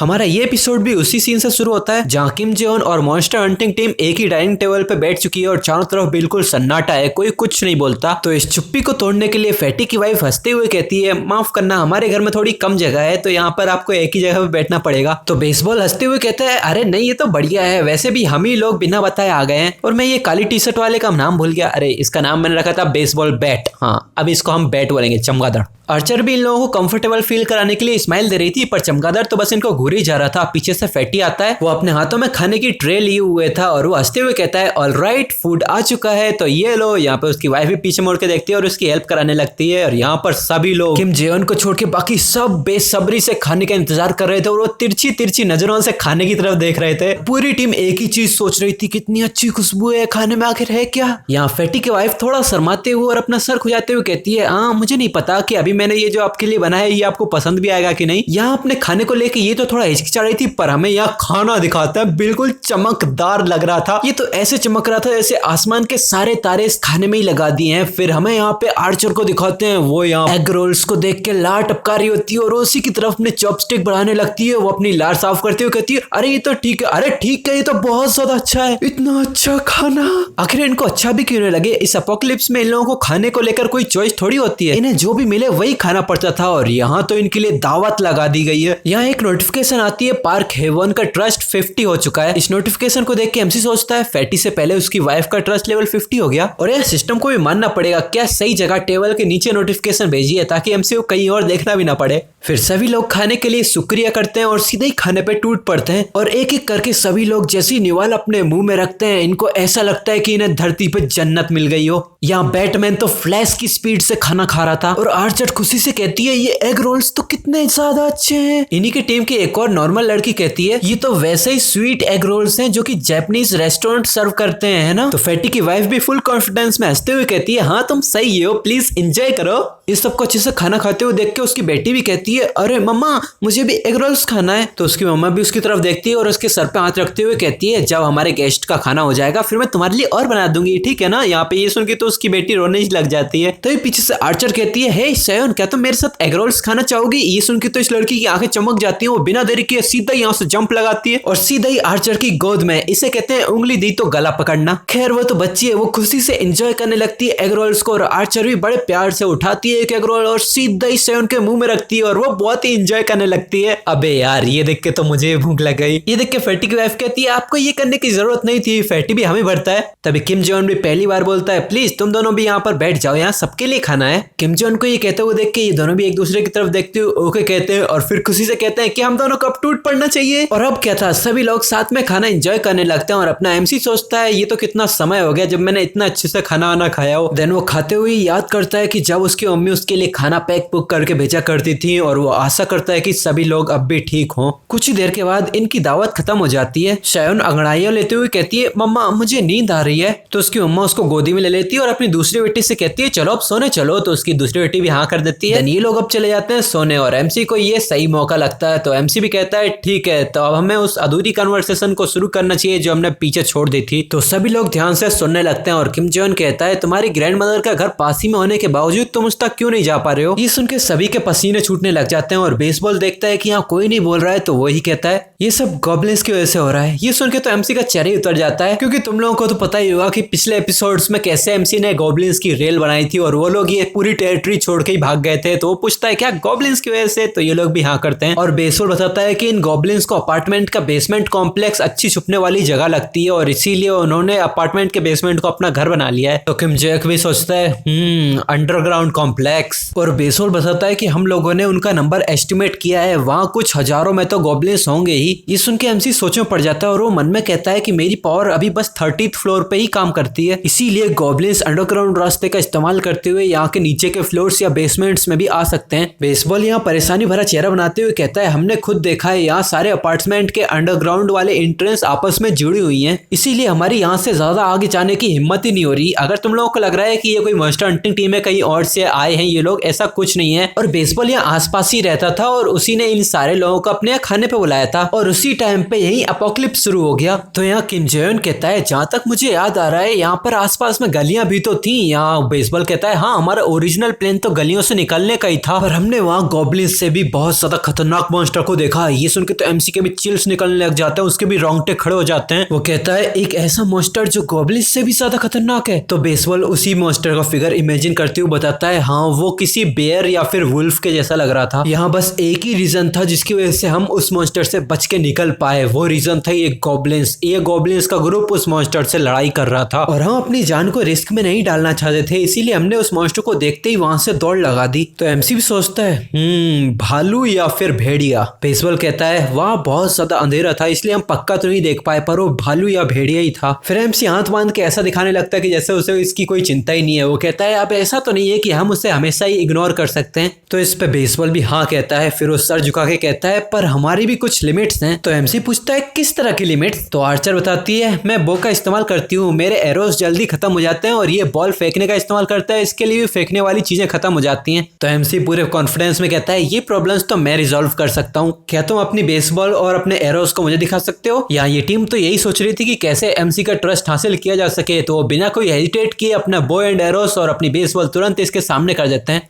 फिर किम जेयोन इन आइटम्स को रजिस्टर कराने के लिए शॉप को ओपन करता है और वहाँ पहले बेस्ट वर्ल्ड को रजिस्टर करता है और देन वो बो की तरफ देखता है और बो को भी उठा के रजिस्टर करने लगता है। देन सिस्टम पे 2 नोटिफिकेशन आती हैं। पहली में लिखा था अगर तुम्हें ये आइटम्स नई की नई चाहिए होंगी तो तुम्हें 1,530,000 वॉन्स पे करने पड़ेंगे, क्या तुम फिर भी इसको लिस्ट करना चाहते हो? तो पहले एमसी इन सबसे पूछता है क्या तुम सब लोग बो एंड एरोस का इस्तेमाल कर सकते हो? तो ये सब लोग आंखें चुराने लग जाते हैं, वो इधर उधर देखने लग जाते हैं कि जैसे ये कहना चाह रहे हो कि यहाँ अपोकलिप्स चल रहा है भाई, कोई भी वेपन चलेगा हमारे लिए। तो कोई कुछ कहता नहीं है पर एमसी समझ जाता है और वो बो एंड एरोस के 5 सेट्स खरीद लेता है और वो ऐसे हाथ कर रहा था कि जैसे वो खुद ही जादू कर रहा हो, पर पीछे से वहां सिस्टम की लाइट आती है और यहाँ सारे बो एंड एरोस के सेट अपीयर हो जाते हैं। और अपना एमसी कहता है भले तुम इनका इस्तेमाल ना कर सकते हो पर फिर भी पार्टिसिपेट करने की कोशिश करना, क्योंकि अब हम इन्हीं का इस्तेमाल करेंगे। ये मैजिक देख के इस टीम के 3 लोगों का ट्रस्ट लेवल इंक्रीज हो जाता है और इस बंदे का नाम तो ब्यायोंग है पर मैंने इसका नाम क्या रखा था वो मैं भूल गया, तो अब से इसको हम बबलू बुलाएंगे। बबलू भी ये मैजिक देख रहा था और वो सोचता है अनबिलीवेबल, अगर हम इस बंदे के साथ काम करें तो हो सकता है कि मैं ग्रैंड माँ को बचा पाऊं। यह चमगादड़ हंसते हुए कहता है मुझे तो इनकी जरूरत नहीं है क्योंकि इसके पास तो खुद का अपना बेसबॉल बैट था ना। तो ये कहता है मुझे इनकी जरूरत नहीं है। तो बेसबॉल कहता है फिर भी इन चीजों से हमारी हंटिंग स्पीड बहुत तेज हो जाएगी। तो चश्मिश भी एरोस देखते हुए कहता है अगर हम इन चीजों का इस्तेमाल करें तो एरोस को वापिस लाने के लिए हमें अपनी जान खतरे में डालने की जरूरत नहीं पड़ेगी। ऐसा उसने इसीलिए बोला क्योंकि इस टीम में बस आर्चर और बेसबॉल के ही पास सुपर पावर है और चमगादड़ के पास शायद कोई सुपर पावर नहीं है, वो अपने बेसबॉल बैट से ही सबकी खोपड़ियां तोड़ता है। अब बच्चे ये चश्मिश और ये नॉर्मल लड़की, तो इन दोनों को शायद बस यही काम मिलता होगा, एरोस को वापस लेके आओ या बेसबॉल कहीं गिर गई तो उसे उठा के लाओ। तो अब सब लोग इन चीजों का इस्तेमाल करेंगे तो इन्हें अपनी जान खतरे में डालने की जरूरत नहीं पड़ेगी ना। चलो तो स्टोरी को कंटिन्यू करते हैं। देन अपना एमसी हाथ उठाते हुए कहता है 1 मिनट, इससे पहले हम कुछ और करें, पहले हमें इन गॉब्लिन्स का कुछ करना पड़ेगा, इनका नंबर बहुत ज्यादा है, पहले हमें इसको थोड़ा सा कम करना पड़ेगा। तो यहाँ बेसबॉल भी कहता है हाँ ये तो सही बोला, तो बताओ कब हम हंटिंग शुरू करें? तो किम जेयोन भी पूरे जोश के साथ कहता है हाँ तो ये हंट कल शुरू होगा। तो सब लोग कंफ्यूज जाते हैं क्या इतनी जल्दी? तो अपना एमसी भी कहता है हाँ जितनी जल्दी उतना ज्यादा अच्छा। वैसे तो यहाँ बेसबॉल के भी पसीने छूट रहे थे पर वो भी कहता है हाँ वैसे मैं तुमसे एग्री तो करता हूँ, उनके नंबर्स कुछ ज्यादा तेजी से बढ़ते हैं। देन एमसी कहता है कि हम बबलू की ग्रैंड मदर को भी कल ही ढूंढने की कोशिश करेंगे। तो नेचुरली बबलू भी बहुत खुश हो जाता है पर यहाँ बेसबॉल कंफ्यूजन में पूछता है पर हम ऐसा करेंगे कैसे? तो हमेशा की तरह एमसी एक किलर स्माइल देता है और वो कहता है हम यहाँ चारा डाल के ये करेंगे। ये सुन के पूरे रूम में सन्नाटा छा जाता है और यहाँ सभी लोग अब सोच में पड़ जाते हैं। आर्चर कहती है वैसे ही काम कर सकता है, पर यहाँ चश्मिश को पसीने आ रहे थे, वो कहता है ये तभी काम करेगा जब सारी चीजें स्मूथली जाएंगी। ये लोग सोच रहे थे पर तभी यहाँ एमसी को एक नोटिफिकेशन आती है कि फैटी को जो तुमने क्वेस्ट दी थी इन सबको खाना खिलाने की वो उसने कंप्लीट कर ली है और रिवॉर्ड में उसे 30,000 वॉन दिए जा रहे हैं। किम जेयोंग इससे कंफ्यूज जाता है और वो सोचता है क्या पैसे देने जरूरी है क्या? फिर वो थोड़ा सोचता है और वो समझ जाता है कि अगर मेरे पास पैसा होगा तो मैं क्वेस्ट देके अपने सिटीजन्स का लेवल बढ़ा सकता हूँ। फिर वो हाथ बांध के सोचने लग जाता है जब तक मुझे कोई बहुत ज्यादा जरूरत ना पड़े मैं तब तक इसका इस्तेमाल नहीं करूंगा क्योंकि अभी उसके लिए पैसा बहुत जरूरी है। और वो सोच रहा था कि ये किसी तरीके का बग है जो मैं पैसों से लेवल बढ़ा रहा हूँ, अब ये बग है कि नहीं वो फ्यूचर में अभी पता चल जाएगा। और एक और नोटिफिकेशन आती है कि फैटी का ट्रस्ट लेवल इंक्रीज हो गया है, अब उसका ट्रस्ट लेवल 50 तक पहुंच चुका है तो उसके लिए लॉयल्टी भी अनलॉक हो गई है, उसका लॉयल्टी लेवल भी 30 है। अब इससे पहले कि तुम कंफ्यूज हो मैं तुम्हें पहले बता दूं ट्रस्ट लेवल अलग है, ट्रस्ट लेवल मतलब कि भरोसा और लॉयल्टी लेवल अलग है, लॉयल्टी मतलब कि वफादारी। एक और नोटिफिकेशन में बताया जाता है कि फैटी ने वेसल बनने की पूरी रिक्वायरमेंट्स को फुलफिल कर लिया है। फिर हमें फैटी की स्टेटस विंडो दिखाई जाती है जहां पर उसका ट्रस्ट 51 था और लॉयल्टी 62 लेवल पे पहुंच चुकी थी और उसके पास अभी कोई अवेकेंड पावर नहीं थी और बाकी स्टेट नॉर्मल थे। और एमसी ने तो पिछले चैप्टर्स में ही सोच लिया था कि जब फैटी का ट्रस्ट लेवल इंक्रीज हो जाएगा तो वो इसको वेसल बनाएगा, इसीलिए वो मन ही मन में सिस्टम को कमांड देता है कि फैटी को वेसल के तौर पर रजिस्टर कर दो। जैसे ही एमसी कमांड देता है फैटी को कुछ अजीब सा ही फील होने लग जाता है, इससे वो बहुत हैरान हो जाता है। इसे फील करते हुए वो कहता है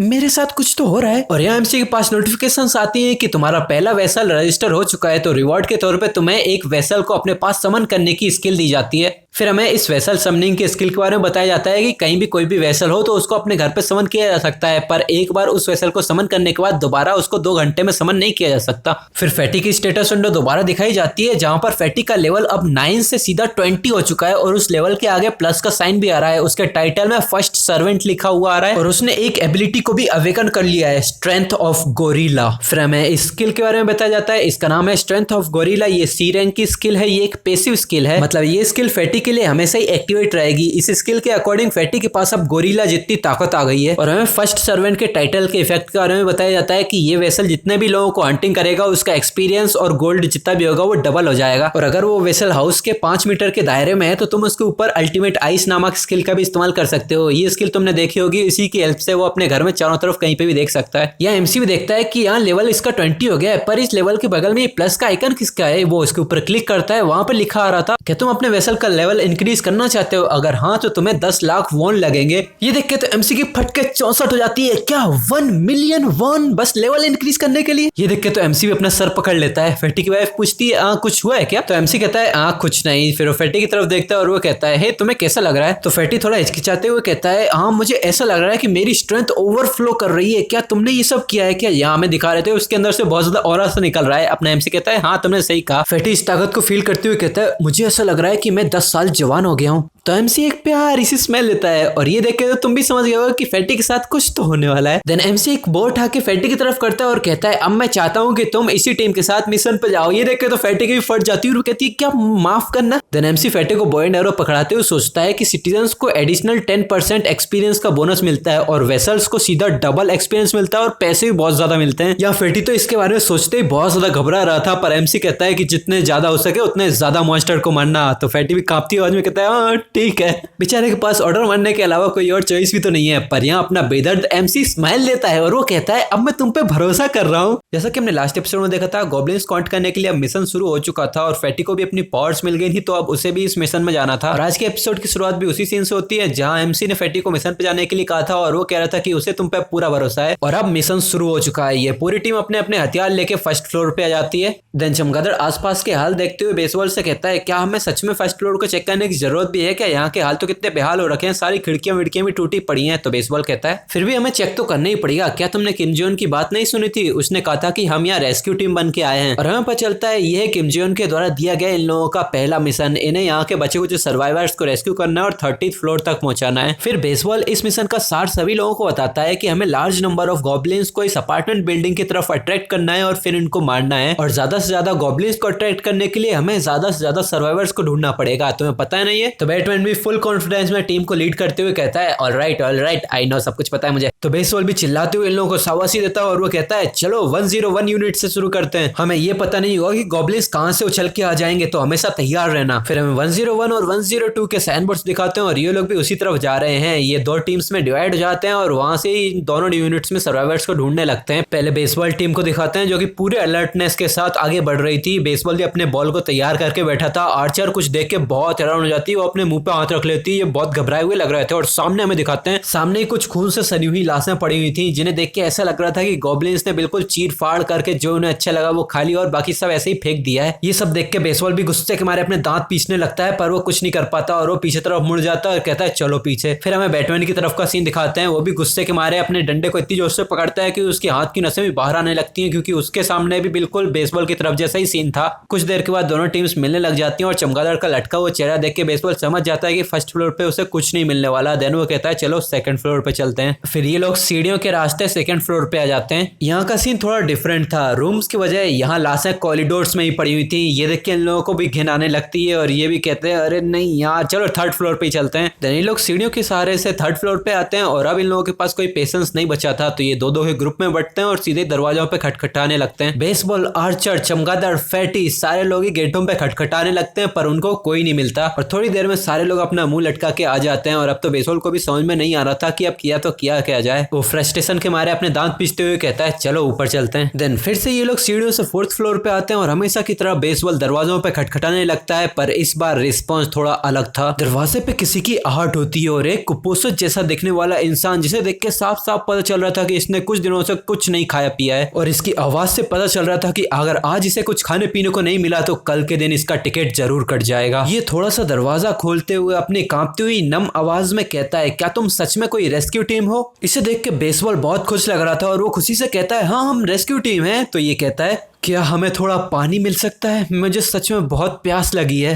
तो अब देरी क्या थी, रिसोर्सेस का एक थैला तो ये लोग अपने साथ ही लेके घूम रहे थे। बेसबॉल फटाफट से उसमें से एक बोतल निकालता है और इसकी तरफ बढ़ा देता है। और इस बार हैरानी की बात ये थी कि उसके हाथ बिल्कुल नहीं कांप रहे थे और ये सर्वाइवर हैरानी से फटाफट उससे बोतल लेता है और वो कहता है, क्या सच में तुम कोई रेस्क्यू टीम हो और ये तो हमें दे रहे हो? अब इस सर्वाइवर की आवाज बिल्कुल ऐसी लग रही थी कि जैसे बस पहले ये कमजोर होने की एक्टिंग कर रहा था, पर इससे बेसबॉल बिल्कुल भी नहीं हिचकिचाता। वो कहता है, एक्चुअली में हम इसी अपार्टमेंट के रहने वाले हैं और हम यहाँ सर्वाइवर्स को ढूंढने के लिए आए हैं और उन्हीं को रेस्क्यू कर रहे हैं। हमने एक सेफ प्लेस बनवाई है, चलो हम साथ में चलते हैं। ये सुन के ये इंसान पहले तो कुछ नहीं बोलता, फिर एकदम से दरवाजे को बंद कर देता है, पर यहाँ पे किसी की कोई आवाज नहीं आती। फिर थोड़ी देर में ये पर्सन फिर से दरवाजा पूरा खोलता है, जहाँ इसके पीछे हम इसके बेटे और बेटी को भी देख पाते हैं। पहले तो कोई कुछ नहीं कहता, फिर ये सर्वाइवर इन पे शक करने के लिए माफी मांगता है, फिर खुद को इंट्रोड्यूस करते हुए बताता है, मेरा नाम हांग जेंगसू है और मैं आप तुम पे भरोसा कर रहा हूँ। देनी हाथ मिलाने के लिए हाथ आगे बढ़ाता है, बेसबॉल इसकी तरफ देखता है और फटाक से हाथ मिलाता है। फिर वो खुद को भी इंट्रोड्यूस करता है, हाँ मेरा नाम हा डेंजियोंग है और आई होप कि हम लोग साथ में घुल मिल के रह पाएंगे। फिर ये पीछे खड़ी लड़कियों को भी इंट्रोड्यूस करता है और वो इन लड़कियों से कहता है कि इन लोगों को 30th फ्लोर तक लेके जाओ। तो ये लड़कियां तो हाँ कर देती हैं, पर ये सर्वाइवर इससे कंफ्यूज जाता है। वो कहता है, क्या हम अपार्टमेंट से बाहर नहीं जाने वाले? 30th फ्लोर पे क्यों? पर तभी उसका बेटा अंगड़ाइयां मारते हुए बाहर आता है और उसके देख के तो ऐसा लग रहा था कि उसे इस मॉन्स्टर की कुछ पड़ी नहीं है, जैसे कि बाहर कोई एपोकलिप्स चल ही नहीं रहा है। वो बाहर निकालता है और वो कहता है, हाँ अब मुझे थोड़ा जिंदा फील हो रहा है। फिर वो अपने पापा से कहता है, मैंने नहीं कहा था कि कुछ लोग जरूर हमें रेस्क्यू करने के लिए आएंगे, जरूर इनके पास ऊपर एक हेलीकॉप्टर होगा। पर आर्चर तुरंत इसकी उम्मीदों में पानी फेरती हुई कहती है, अरे नहीं ऐसा नहीं है, पर अगर तुम लोग ऊपर चलोगे तो तुम लोग सावर खा के अच्छा गर्मा गर्म खाना ले पाओगे। सावर के सुन के तो उसकी लड़की भी चमचमाती हुई आंखें लेके बाहर आ जाती है और वो कहती है कि सच में सावर ले पाएंगे हम? तो आर्चर भी खुशी से बताती है, सिर्फ नॉर्मल सावर नहीं, वार्म सावर। ये सोने पे सुहागा डील सुन के तो ये लड़की तुरंत ही इनकी तरफ दौड़ लगा देती है और बिना कुछ सोचे समझे इनकी साइड आ जाती है। देन वो अपने पापा से कहती है, पापा टाइम वेस्ट करना बंद करो, चलो ऊपर चलते हैं। ये देख के तो उनका पापा भी कंफ्यूज जाता है और वो कहता है, सीरियसली तुम लोग? हाँ ठीक है। फिर यही करते करते अपना सीन चेंज होता है और अपने एमसी के पास एक नोटिफिकेशन आती है कि तुम्हारे सिटीजन्स का नंबर 40 हो चुका है। एक और नोटिफिकेशन आती है कि तुम्हारे सिटीजन्स जो एक्सपीरियंस और गोल्ड कमाएंगे वो 90% तक इंक्रीज हो जाएगा। और एमसी भी सिस्टम की तरफ देखते हुए कहता है, इसी के साथ मेरे पास 40 सिटीजन हो गए हैं। और वो हमें बताता है कि मैंने बुजुर्गों और बच्चों को फैटी के घर पे ही रुकवा दिया है और बाकी सब अभी के लिए तो कॉरिडोर में ही रह रहे हैं। फिर बेसबॉल एमसी के पास आता है और वो इसे बताता है कि यहाँ पूरे 40 पीपल हैं और हमें इस पूरी बिल्डिंग में बस 40 ही मिले हैं। तो एमसी पूछता है, क्या पूरी बिल्डिंग में बस इतने ही हैं? तो बेसबॉल हाँ करता है और वो बताता है, हमने 29वें फ्लोर तक सब कुछ चेक कर लिया है और हमें बस इतने ही मिले हैं। ऐसा लगता है कि बस कुछ ही लोगों ने अपने घर नहीं छोड़े थे। तो एमसी इसके काम की तारीफ करता है और फिर वो आंखें बंद करते हुए हमें बताता है, फैटी का घर अभी से ही पूरा भर चुका है, अभी के लिए इतना ही काफी होना चाहिए। और वो आंखें बंद करके अल्टीमेट आइज का इस्तेमाल करके इस यहाँ की पूरी सिचुएशन को चेक करने लगता है और हमेशा की तरह यहाँ चारों तरफ ब्लैक एंड व्हाइट हो जाता है और एक अजीब सी आंख ओपन होती है। यहाँ एमसी देख पा रहा था कि बबलू लोगों की मदद कर रहा था और फैटी और चश्मिश कंस्ट्रक्शन का काम कर रहे थे, मतलब की लाइटिंग वाइटिंग लगा रहे थे, वायर। यहाँ लड़कियां भी इन दोनों की मदद कर रही थी और बेसबॉल और बैटमैन दोनों ही टंकी उठा के ऊपर ला रहे थे सीढ़ियों से। फिर वो अपनी आंखों को बंद करता है एंड देन वो बेसबॉल के पास आता है और वो कहता है, चलो ठीक है। फिर वो अपनी कूल स्माइल देते हुए कहता है, चलो अपने मिशन के सेकंड स्टेज को शुरू करते हैं। और इसी के साथ अपना सीन चेंज होता है और अपनी मॉन्स्टर हंटिंग टीम अब हंट पे निकल चुकी है। यहाँ बेसबॉल इस सबको अटेंशन करता है और वो कहता है, बेसबॉल कहता है कि मैं तुम लोगों को सब कुछ मिशन का ऊपर को बता देता हूँ। अपना गोल होने वाला है गॉब्लिन्स को अंडरग्राउंड छुपने वाली जगह से बाहर निकालना। पहले ये बिल्डिंग बहुत बड़ी है तो हम पहले B1 से शुरू करेंगे। हम वहाँ के गॉब्लिन्स को बाहर लाके उनको आराम से मारेंगे और फिर उसके बाद हम B2 पे चलेंगे और फिर वहाँ के बच्चे कुछ गॉब्लिन्स को सीधे ही मार देंगे। देन चश्मिश हाथ उठा के एक सवाल पूछता है, क्या होगा अगर जितना हमने सोचा है वहाँ पर उससे भी बहुत ज्यादा गॉब्लिन्स हुए? तो अगर ऐसा हुआ तो हम तो फर्स्ट फ्लोर पे ही फंसे रह जाएंगे। और क्या होगा अगर हम गॉब्लिन्स की बॉडी को ट्रांसपोर्ट करते टाइम पे कुछ हो गया तो? यहाँ चश्मिश शकल से ही बहुत परेशान लग रहा है, पर आर्चर इससे खुशी से कहती है, चिंता मत कर, उन सबको तो मैं अकेले ही खुद से मार दूंगी। बेसबॉल भी कहता है, हाँ ये पिछली बार की तरह नहीं है, अब हमारे पास बहुत ज्यादा एरोस हैं। तो ये चश्मिश भी थोड़ा हिचकिचाते हुए कहता है, वेल अगर तुम इतना ही कॉन्फिडेंस हो तो। पर तभी यहाँ पीछे से एक गॉब्लिन की आवाज आती है। ये लोग जब पीछे मुड़ के देखते हैं तो वहां पर 3 गॉब्लिन्स इन्हीं की तरफ दौड़ते हुए आ रहे हैं। ये खून के प्यासे गॉब्लिन्स इनकी तरफ आगे बढ़ने लग जाते हैं, पर आर्चर यहाँ बिल्कुल भी टाइम वेस्ट नहीं करती। वो सीधे ही 1 सेकंड में 2 एरोस को शूट करती है और पीछे खड़े दोनों गॉब्लिन्स को खत्म कर देती है। और सामने वाला गॉब्लिन एक फाइटिंग स्टैंड में जाता है जैसे कि वो एक ही झटके में इन सबको मारने वाला है। पर तभी यहाँ बिजली की रफ्तार से बैटमैन आता है और एक ही डंडे में इसका खोपड़ा ही तोड़ देता है, जिसकी वजह से चारों तरफ खूनम खून हो जाता है। और अब ये जीत की खुशी में सीधे बिल्कुल एक्शन में खड़े होते हैं। इसके एक्शन में भंग डालने के लिए पीछे से चश्मिश आता है और वो कहता है, हे तुम बैट का इस्तेमाल क्यों कर रहे हो? किम जियोन से तुमने कहा था कि तुम्हें बो एंड एरोस की जरूरत है। तो इसे भी एकदम एकदम से आ जाता है और वो कहता है अरे हाँ तुम तो सही कह रहे हो। पर तभी यहाँ पे आर्चर इसकी तरफ इशारा करते हुए कहती है हे वहां पर देखो। तो ये लोग भी गॉब्लिन्स की तरफ देखते हैं, उनकी बॉडी धीरे धीरे करके गायब हो रही है। अपनी आंखों के सामने इन गॉब्लिन्स को ऐसे गायब होता देख के सभी लोग बहुत हैरान हो जाते हैं। और यहाँ पर बबलू सोचता है क्या ये जयोंग की एबिलिटी है। तो बेसबॉल एक स्माइल के साथ कहता है चलो अब रास्ता क्लियर हो गया है तो अब नीचे B1 में चलते हैं। तो बबलू भी एक स्माइल के साथ आगे बढ़ने लगता है और वो सोचता है मुझे पता ही था कि जयोंग के पास जरूर कोई सोल्यूशन होगा ही। और दूसरी तरफ एक नोटिफिकेशन आती है कि बेसबॉल, आर्चर और चमगादड़ का ट्रस्ट लेवल इंक्रीज हो गया है। और यहाँ MC को दिखाते हैं वो तो मजे में एकदम चिल मार रहा था, उसके सामने बहुत सारे सिटीजन्स के जुड़ने की नोटिफिकेशंस आ रही थी और वो सोचता है कितनी अच्छी टाइमिंग है। वो आराम से पानी पी रहा था पर तभी 2 और नोटिफिकेशंस आती हैं जहां पर बताया गया था कि बबलू के ट्रस्ट लेवल 50 हो गया, उसने लॉयल्टी को अनलॉक करती है और लॉयल्टी अनलॉक करती है उसकी लॉयल्टी 30 पार हो चुकी है। और बबलू ने एक वेसल बनने की सारी रिक्वायरमेंट्स को पूरा कर लिया है। और अपना MC भी ये देख के कंफ्यूज हो जाता है और वो कहता है क्या बस इससे तो बस कुछ घंटे ही लगे। फिर वो कहता है कि ये तो बहुत अच्छा ही हुआ, जितने ज्यादा वेसल्स होंगे उतनी तेजी से हम ग्रो करने लगेंगे। देन वो थोड़ा सोचता है, फिर वो बबलू का स्टेटस ओपन करता है जहां पर उसमें दिखाया गया था कि उसकी लॉयल्टी 88 थी। शुरुआत में बताया गया था कि उसकी लॉयल्टी 30 पार हो गई है, पर रियलिटी में तो उसकी लॉयल्टी 80 से भी पार है, पर 30 बस उसकी लिमिट थी वेसल बनने की, इसलिए उसने 30 बताया था। ये देख के अपना MC बहुत हैरान हो गया था कि उसकी लॉयल्टी 88 है। फिर वो थोड़ा शांत होते हुए कहता है हाँ ऐसा थोड़ी है कि अब ये कोई बुरी बात है, ये तो अच्छी बात है। देन वो पूरी खुशी के साथ सिस्टम की तरफ उंगली करता है और वो कहता है इसी के साथ मैं कंफर्म करता हूँ कि ये भी मेरा वेसल बनेगा। फिर हमारा सीन चेंज होकर मॉन्स्टर हंटिंग टीम पे जाता है। ये लोग अब B1F में आ चुके हैं और यहाँ बहुत सारे गोब्लिन्स के चीखने चिल्लाने की आवाज आ रही होती है क्योंकि यहाँ सभी लोग पूरी अपने अपना टैलेंट दिखाते हुए सब लोग मारे ही जा रहे हैं, सारी बॉइंड एरोस का इस्तेमाल कर रहे हैं, पर बैटमैन अब भी बैट का इस्तेमाल कर रहा है। तभी कुछ अनएक्सपेक्टेड होता है। जंग के मैदान में बीचों बीच बबलू एकदम से चमकने लगता है, उसके अंदर अजीब सी बिजली दौड़ने लगती है। उसकी टीम भी हैरान परेशान होते हुए पीछे देखती है और वो पूछती है क्या चल रहा है तेरे साथ। पर यहाँ पर गॉब्लिन्स बहुत समय से अंधेरे में थे, उन्होंने लाइट का इतना ज्यादा इस्तेमाल नहीं किया था, तो इतनी ज्यादा लाइट की वजह से इसकी आंखें चौधियाने लगती हैं। सारे गॉब्लिन अपनी आंखें बंद करने लगते हैं, पर तभी इस उजाले में देखते हैं कि यहाँ पर सिर्फ इतने ही गॉब्लिन्स नहीं है, यहाँ पर तो बहुत ज्यादा झुंड है, दर्जनों की मात्रा में यहाँ गॉब्लिन्स सीधा खड़े हुए हैं। तो बेसबॉल भी ये सब नोटिस कर लेता है और वो कहता है मुझे नहीं पता कि यहाँ क्या चल रहा है, पर ये एक बहुत अच्छी अपॉर्चुनिटी है, सभी लोग जल्दी पीछे भागो। इतना सुनते ही सभी लोग पीछे की तरफ भागने लगते हैं और बेसबॉल और आर्चर थोड़ा टाइम निकालने के लिए इनसे फाइट करने लगते हैं। और इतने फाइट करने की वजह से अब इनके निशाने बिल्कुल ही अचूक हो गए थे, सारे निशाने सीधे इनके हेड पे लग रहे थे। पर इससे आर्चर बहुत गुस्सा हो जाती है क्योंकि एक गोब्लिन मर रहा था और 3 उसके पीछे से आते जा रहे थे। एकदम से वो अपना किसी स्किल का इस्तेमाल करती है और एक साथ 3-4 एरोस को शूट कर देती है, पर उसके मरने के बावजूद उनके पीछे से गोब्लिन्स आते ही जा रहे थे और एकदम से देखते ही देखते इनका पूरा झुंड इनकी तरफ हमला करने के लिए आगे बढ़ने लगता है। पर तभी ये लोग भी मौका देखते हैं और सीधे भागने की कोशिश करने लगते हैं। बबलू भी इनको चिल्लाता है कि यहाँ बहुत ज्यादा हो गए हैं, तो बेसबॉल भी भागते भागते चिल्लाता है इसकी भैंस की पूंछ में आग लगे, मुझे नहीं लगा था कि हम इतने ज्यादा गॉब्लिन्स को अट्रैक्ट कर लेंगे। बैटमैन भी भागते भागते चिल्लाता है ऐसा लग रहा है कि B2 के गॉब्लिन्स भी B1 पे आ गए हैं। तभी आर्चर तुरंत चिल्लाती है जल्दी से इमरजेंसी एग्जिट की तरफ भागो। तो सारे इमरजेंसी एग्जिट की तरफ भागने लगते हैं और धीरे धीरे करके सारे लोग ही आने लगते हैं। यहाँ चश्मी से इनकी मदद कर रहा था, पर तभी यहाँ बेसबॉल पीछे मुड़ता है और एकदम से गेट लगाने की कोशिश करता है, पर थोड़ी देर हो जाती है। गॉब्लिन्स अब इन तक पहुंच गए थे और वो गेट को लगने नहीं देते, वो अपने हाथ पैरों से इनको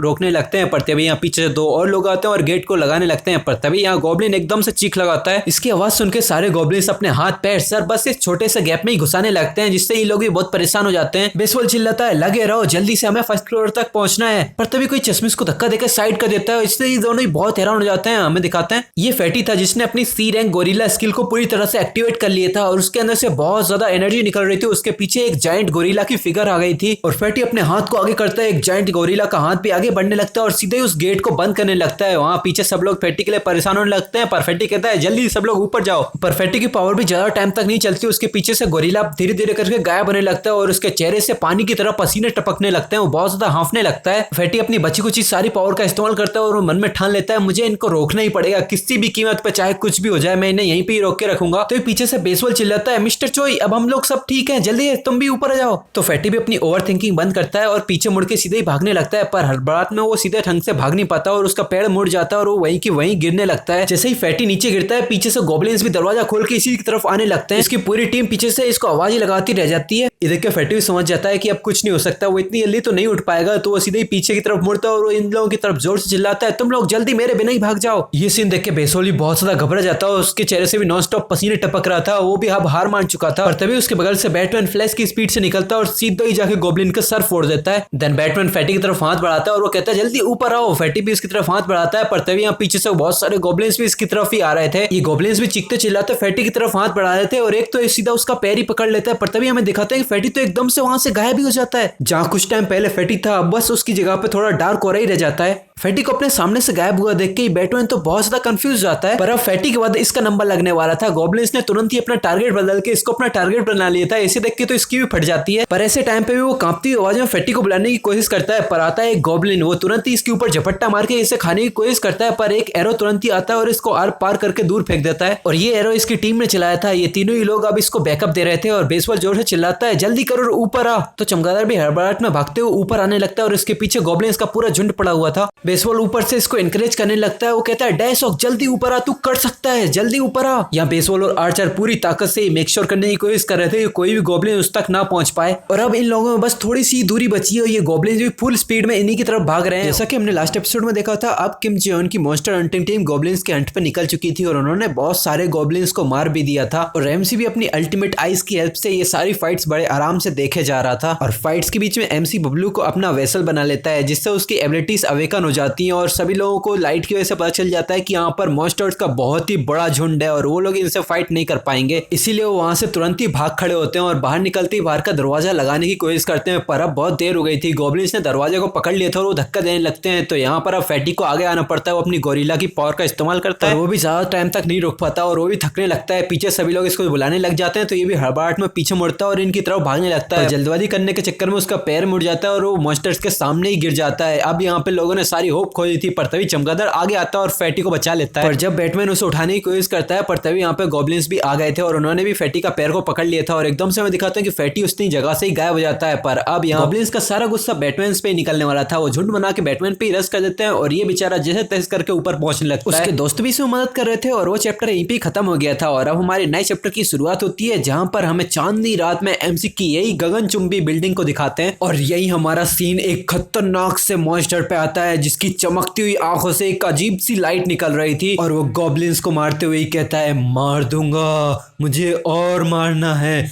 और भी ज्यादा। ये खतरनाक सा मॉन्स्टर गॉब्लिन्स को खा ही रहा था, पर तभी इसे पीछे से गॉब्लिन्स की और चीखने चिल्लाने की आवाज आती है। ये खतरनाक लुक के साथ पीछे देखता है तो ये अपने एमसी की बिल्डिंग थी, जहां पर ऊपर लाइट जल रही थी, जो देख के ये अपनी खतरनाक लाल जलती हुई आंखों के साथ एक डरावनी आवाज में कहता है, मैं तुम सबको मार दूंगा। फिर हमारा सीन एमसी के पास आता है, जहां पर एक पोर्टल के थ्रू फैटी एक चीख लगाते हुए फ्लोर पे गिरता है। यहाँ किम जॉन एक गहरी सांस भरते हुए कहता है, हाँ तुम बस मरने ही वाले थे। यहाँ फैटी अपना चश्मा संभालते हुए जैसे तैसे करके ऊपर उठने लगता है और वो ऊपर देखता है कि आखिर मैं हूँ कहाँ, यहाँ हुआ क्या था। ये सामने जेन को देखता है जो कि इसकी तरफ हाथ बढ़ा रहा था। ये कहता है कंफ्यूजन में, क्या जेन तुम यहाँ कैसे। यहाँ किम जॉन एक स्माइल के साथ हमें बताता है कि मैं अपनी अल्टीमेट आइज की हेल्प से कंटिन्यूअसली सिचुएशन को देख रहा था, इन केस कुछ गलत ना हो जाए, और मैं बहुत खुश हूँ कि मेरी वेसल समनिंग स्किल काम आई। फिर हमें यहाँ फैटी को दिखाते हैं जो कि दर्द के मारे कराह रहा था, क्योंकि उसके पैर में चोट लगी थी और ये वही वाला पैर है जहां पर गॉब्लिन ने टेलीपोर्ट होने से पहले पकड़ लिया था, तो जरूर उसका पंजा वंजा लग गया होगा। पर अभी फैटी इस दर्द को इग्नोर करके ये पूछता है कि आखिर मैं यहाँ कब कैसे आया है। पर जयन कहता है, इसको छोड़ो, पहले ये बताओ कि तुम ठीक हो कि नहीं। तो फैटी अपने घाव को ही देखते हुए कहता है कि नहीं, मैं बिल्कुल ठीक हूँ, ये छोटा सा घाव है, इससे मैं जल्दी रिकवर कर जाऊंगा। ये देख के एमसी पहले तो कुछ नहीं बोलता, फिर वो कहता और नहीं, मुझे पहले ही मेडिकल सप्लाईज को भी तो शॉप में लिस्ट कर देना चाहिए था। फिर किम जियन घर में अंदर जाने लग जाता है और वो इससे कहता है कि तुम यहीं पे 1 मिनट इंतजार करो। इससे तो फैटी के फट जाती है और वो कहता है, नहीं कोई ज़ॉम्बी वॉम्बीज ने थोड़ी काटा है, वो तो गॉब्लिन्स का थोड़ा बहुत पंजा लग गया होगा।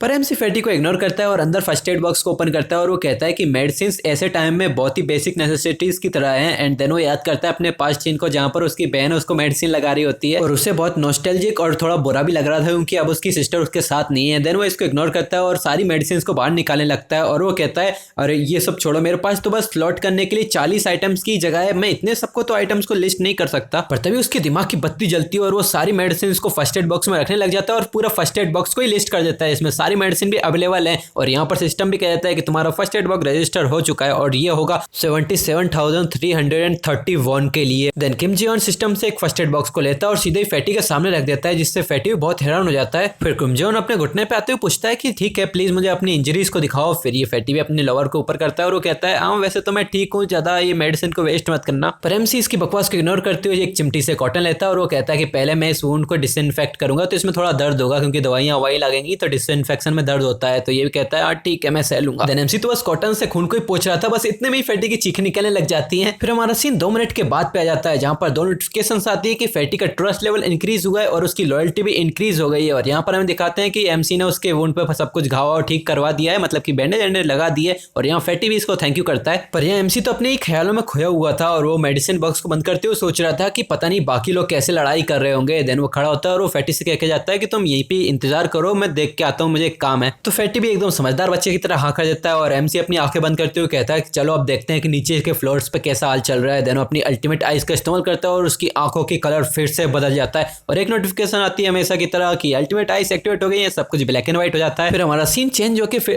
फिर हमारा सीन सीधा ही नीचे आ जाता है बेसमेंट के ऊपर, जहां पर आर्चर अपने एरोस को शूट करके एक ही एक शॉट में गॉब्लिन्स को उड़ाई जा रही है और ये बेटन अभी भागे जा रहा है। भाई उधर किम जे उन ने फर्स्ट एड बॉक्स में सारी मेडिसिन निकाली, उनको वापस से रखा, उसको लिस्ट भी किया और उसमें से मेडिसिन का एक और बॉक्स भी लेके आया, पट्टी वट्टी भी की। उसके बाद उसने अल्टीमेट आइज को ओपन किया और इसके बाद भी ये यहाँ पर अभी भागे जा रहा है। भाई मैं कह रहा हूँ ये जो इंडियन टीवी सीरियल से इंस्पायर्ड होकर बनाई गई है, ये मानवा मैं बता रहा हूँ, वो सब कुछ बाहर की भले ही है पर ये इंडियन टीवी सीरियल से इंस्पायर्ड है। तो चलो इंडियन ड्रामेबाजी में एक्सप्लेन करता हूँ। बैटमैन के दोस्त बेसबॉल और चश्मिश अपने आर्चरी बो को लेके शूटिंग किए जा रहे हैं, ठुचुक ठुचुक ठुचुक, और यहाँ पर ये अपनी चीख लगाते हुए आगे बढ़ता जा रहा है। उसके पीछे बहुत सारे गॉब्लिन्स पड़े हुए हैं, और ये बड़ी मुश्किल से अपने दोस्तों के एरो से भी बचते बचाते ऊपर चढ़ता जा रहा है और ये पागल सठियाए गए गॉब्लिन से चमगादड़ का पैर भी नहीं पकड़ा जा रहा है।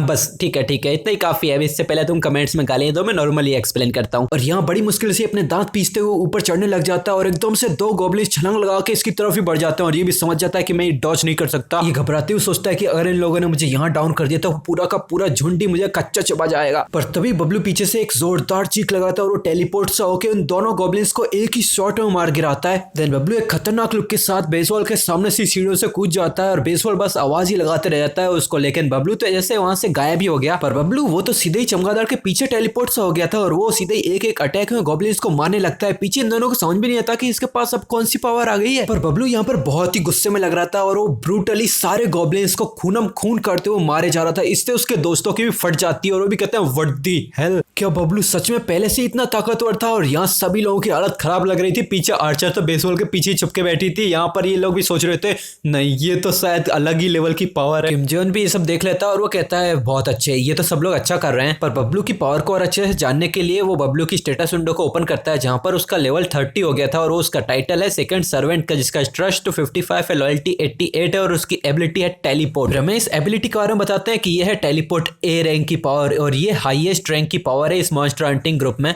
इस एबिलिटी में ये मेंटल स्ट्रेंथ को कंज्यूम करता है टेलीपोर्ट करने के लिए और ये जहां तक देख सकता है वहीं पर ही टेलीपोर्ट कर सकता है और ये डिपेंड करेगा कितनी मेंटल स्ट्रेंथ कंज्यूम कर रहा है कि अपना डिस्टेंस कितना है और ये कितने लोगों को टेलीपोर्ट कराना चाहता है, उतना ही ज्यादा इसको मेंटल स्ट्रेंथ भी खत्म करना पड़ेगा। हाँ ज्यादा डिटेल में बताने की जरूरत ही नहीं, नॉर्मल टेलीपोर्टेशन की पावर है और ये पावर देख के अपना एमसी सोचता है कि ये तो सच में मेरा बहुत अच्छा डिसीजन था कि मैंने इसको अपना वेसल बना लिया। फिर हमारा सीन चेंज होकर बेसमेंट पे ही आता है जहां पर ये लोग अब भी फाइट कर रहे हैं। यहाँ पे बेसबॉल अपने चश्मे से पूछता है क्या तुमने सारे सॉकेट्स को लगा दिए? सॉकेट्स मतलब वायर को लगा दिया। यहाँ पे ये भी कहता है हमने लगा दिए। देन वो पूछता है कि वाटर टैंक का क्या हुआ? देन आर्चर पीछे से कहती है कि वाटर टैंक यहाँ पर है, ये भी तैयार है। तो बेसबॉल एकदम से बबलू की तरफ आके चिल्लाता है बबलू जल्दी काम हो गया है, ऊपर आ जा। बस इतना सुनने की देर थी, बबलू खरगोश की रफ्तार से सीढ़ियां चढ़ने लग जाता है। सीढ़ियों पर थोड़ा बहुत सामान भी पड़ा था तो वो तो एक छलांग में ही सारे सामानों को कूद जाता है। पर तभी एक लुढ़कता हुआ पानी का एक टैंक आता है जो कि यहाँ पे एकदम से फट जाता है और वो सारा पानी इन्हीं गॉब्लिन्स के ऊपर ही जाने लग जाता है। और इन कम दिमाग खून के पैसे गॉब्लिन्स को कुछ भी समझ में नहीं आता। आधे तो इस पानी के बहाव की वजह से नीचे गिरने लग जाते हैं और कुछ अब भी सीढ़ियों पर बच जाते हैं। तो उनके लिए यहाँ पे बेसबॉल जोर से चिल्लाता है जियोन अभी करो। जियोन चश्मिश का नाम है और यहाँ पे जियोन ऑर्डर सुनते ही सीधा करता है रोजर और एकदम से किसी रिमोट में अपना बटन दबा देता है। फिर हमें कुछ चिंगारियां निकलती हुई दिखाई जाती है जैसे कि बिजली कहीं दौड़ रही है और हमें दिखाते हैं ये बिजली एक वायर में दौड़ रही है जो वायर इन्हीं गॉब्लिन्स के पैरों के नीचे है और ये गॉब्लिन्स पानी से भीगे हुए हैं। और अब तो तुम भी समझ गए हो कि क्या होने वाला है। और होता भी वही, ये सारे के सारे गॉब्लिन्स बिजली के झटके खाने लग जाते हैं और वो बिजली के झटके खाते खाते ही मारे जाते हैं। और यहाँ हमें किम जे उन की तरफ दिखाते हैं जहां पर उसे बहुत सारी नोटिफिकेशन आ रही है कि तुमने 6 लेवल के गॉब्लिन को मारा, 7 के को मारा और बहुत सारी ऐसी नोटिफिकेशन आ रही थी। एक और बड़ी नोटिफिकेशन आती है जिसमें बताया गया था कि तुम्हें large amount of experience point मिला है। तुम्हारे अल्टीमेट सर्टेन के वॉलेट में 3,34,464 वॉन्ट डिपॉजिट हुए हैं। तुम्हारी स्किल का लेवल इंक्रीज हो गया है, तुम्हें एक नई स्किल भी मिली है। ये पढ़ के एमसी की बॉडी में एक अजीब सा झटका सा महसूस होता है और एमसी भी इससे बहुत हैरान हो जाता है और एकदम से वो चीखने चिल्लाने लग जाता है। उसके पैरों के नीचे एक अजीब सा ही रेड सर्कल बन जाता है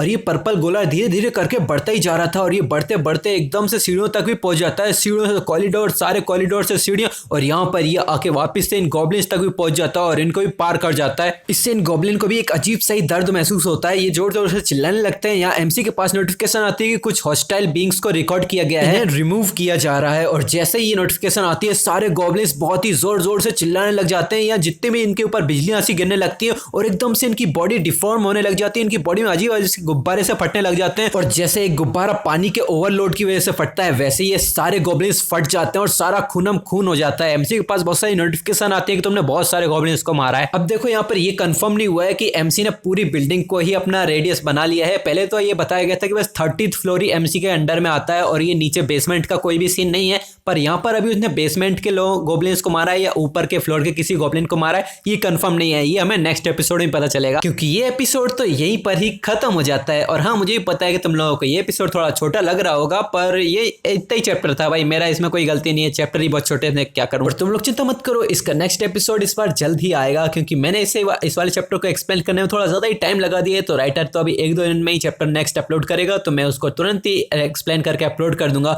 और हमें नेक्स्ट एपिसोड में पता चलेगा कि एमसी को कौन सी नई वाली स्किल भी मिली है। हाँ, अगर तुमने पिछली वाली नोटिफिकेशन को ध्यान से नहीं पढ़ा है तो वहां पर मैंने बताया था कि यहाँ पर इसका स्किल का रेडियस इंक्रीज हुआ है और एक नई स्किल भी मिली है। अब ये नई स्किल क्या हो सकती है तुम लोग कमेंट में मुझे बताओ, क्योंकि मैं भी देखना चाहता हूँ कि क्या ही हो सकती है। तुम लोग भी अपना एक्सपीरियंस शेयर करो मेरे साथ, ठीक है। तुम लोगों को वीडियो पसंद आई तो वीडियो को लाइक करो, चैनल पर नए हो तो सब्सक्राइब करो, बेल आइकन को भी ऑन करके रख लेना और कमेंट में अपना ओपिनियन हमारे साथ शेयर करो, मैं जरूर लाइक करूंगा।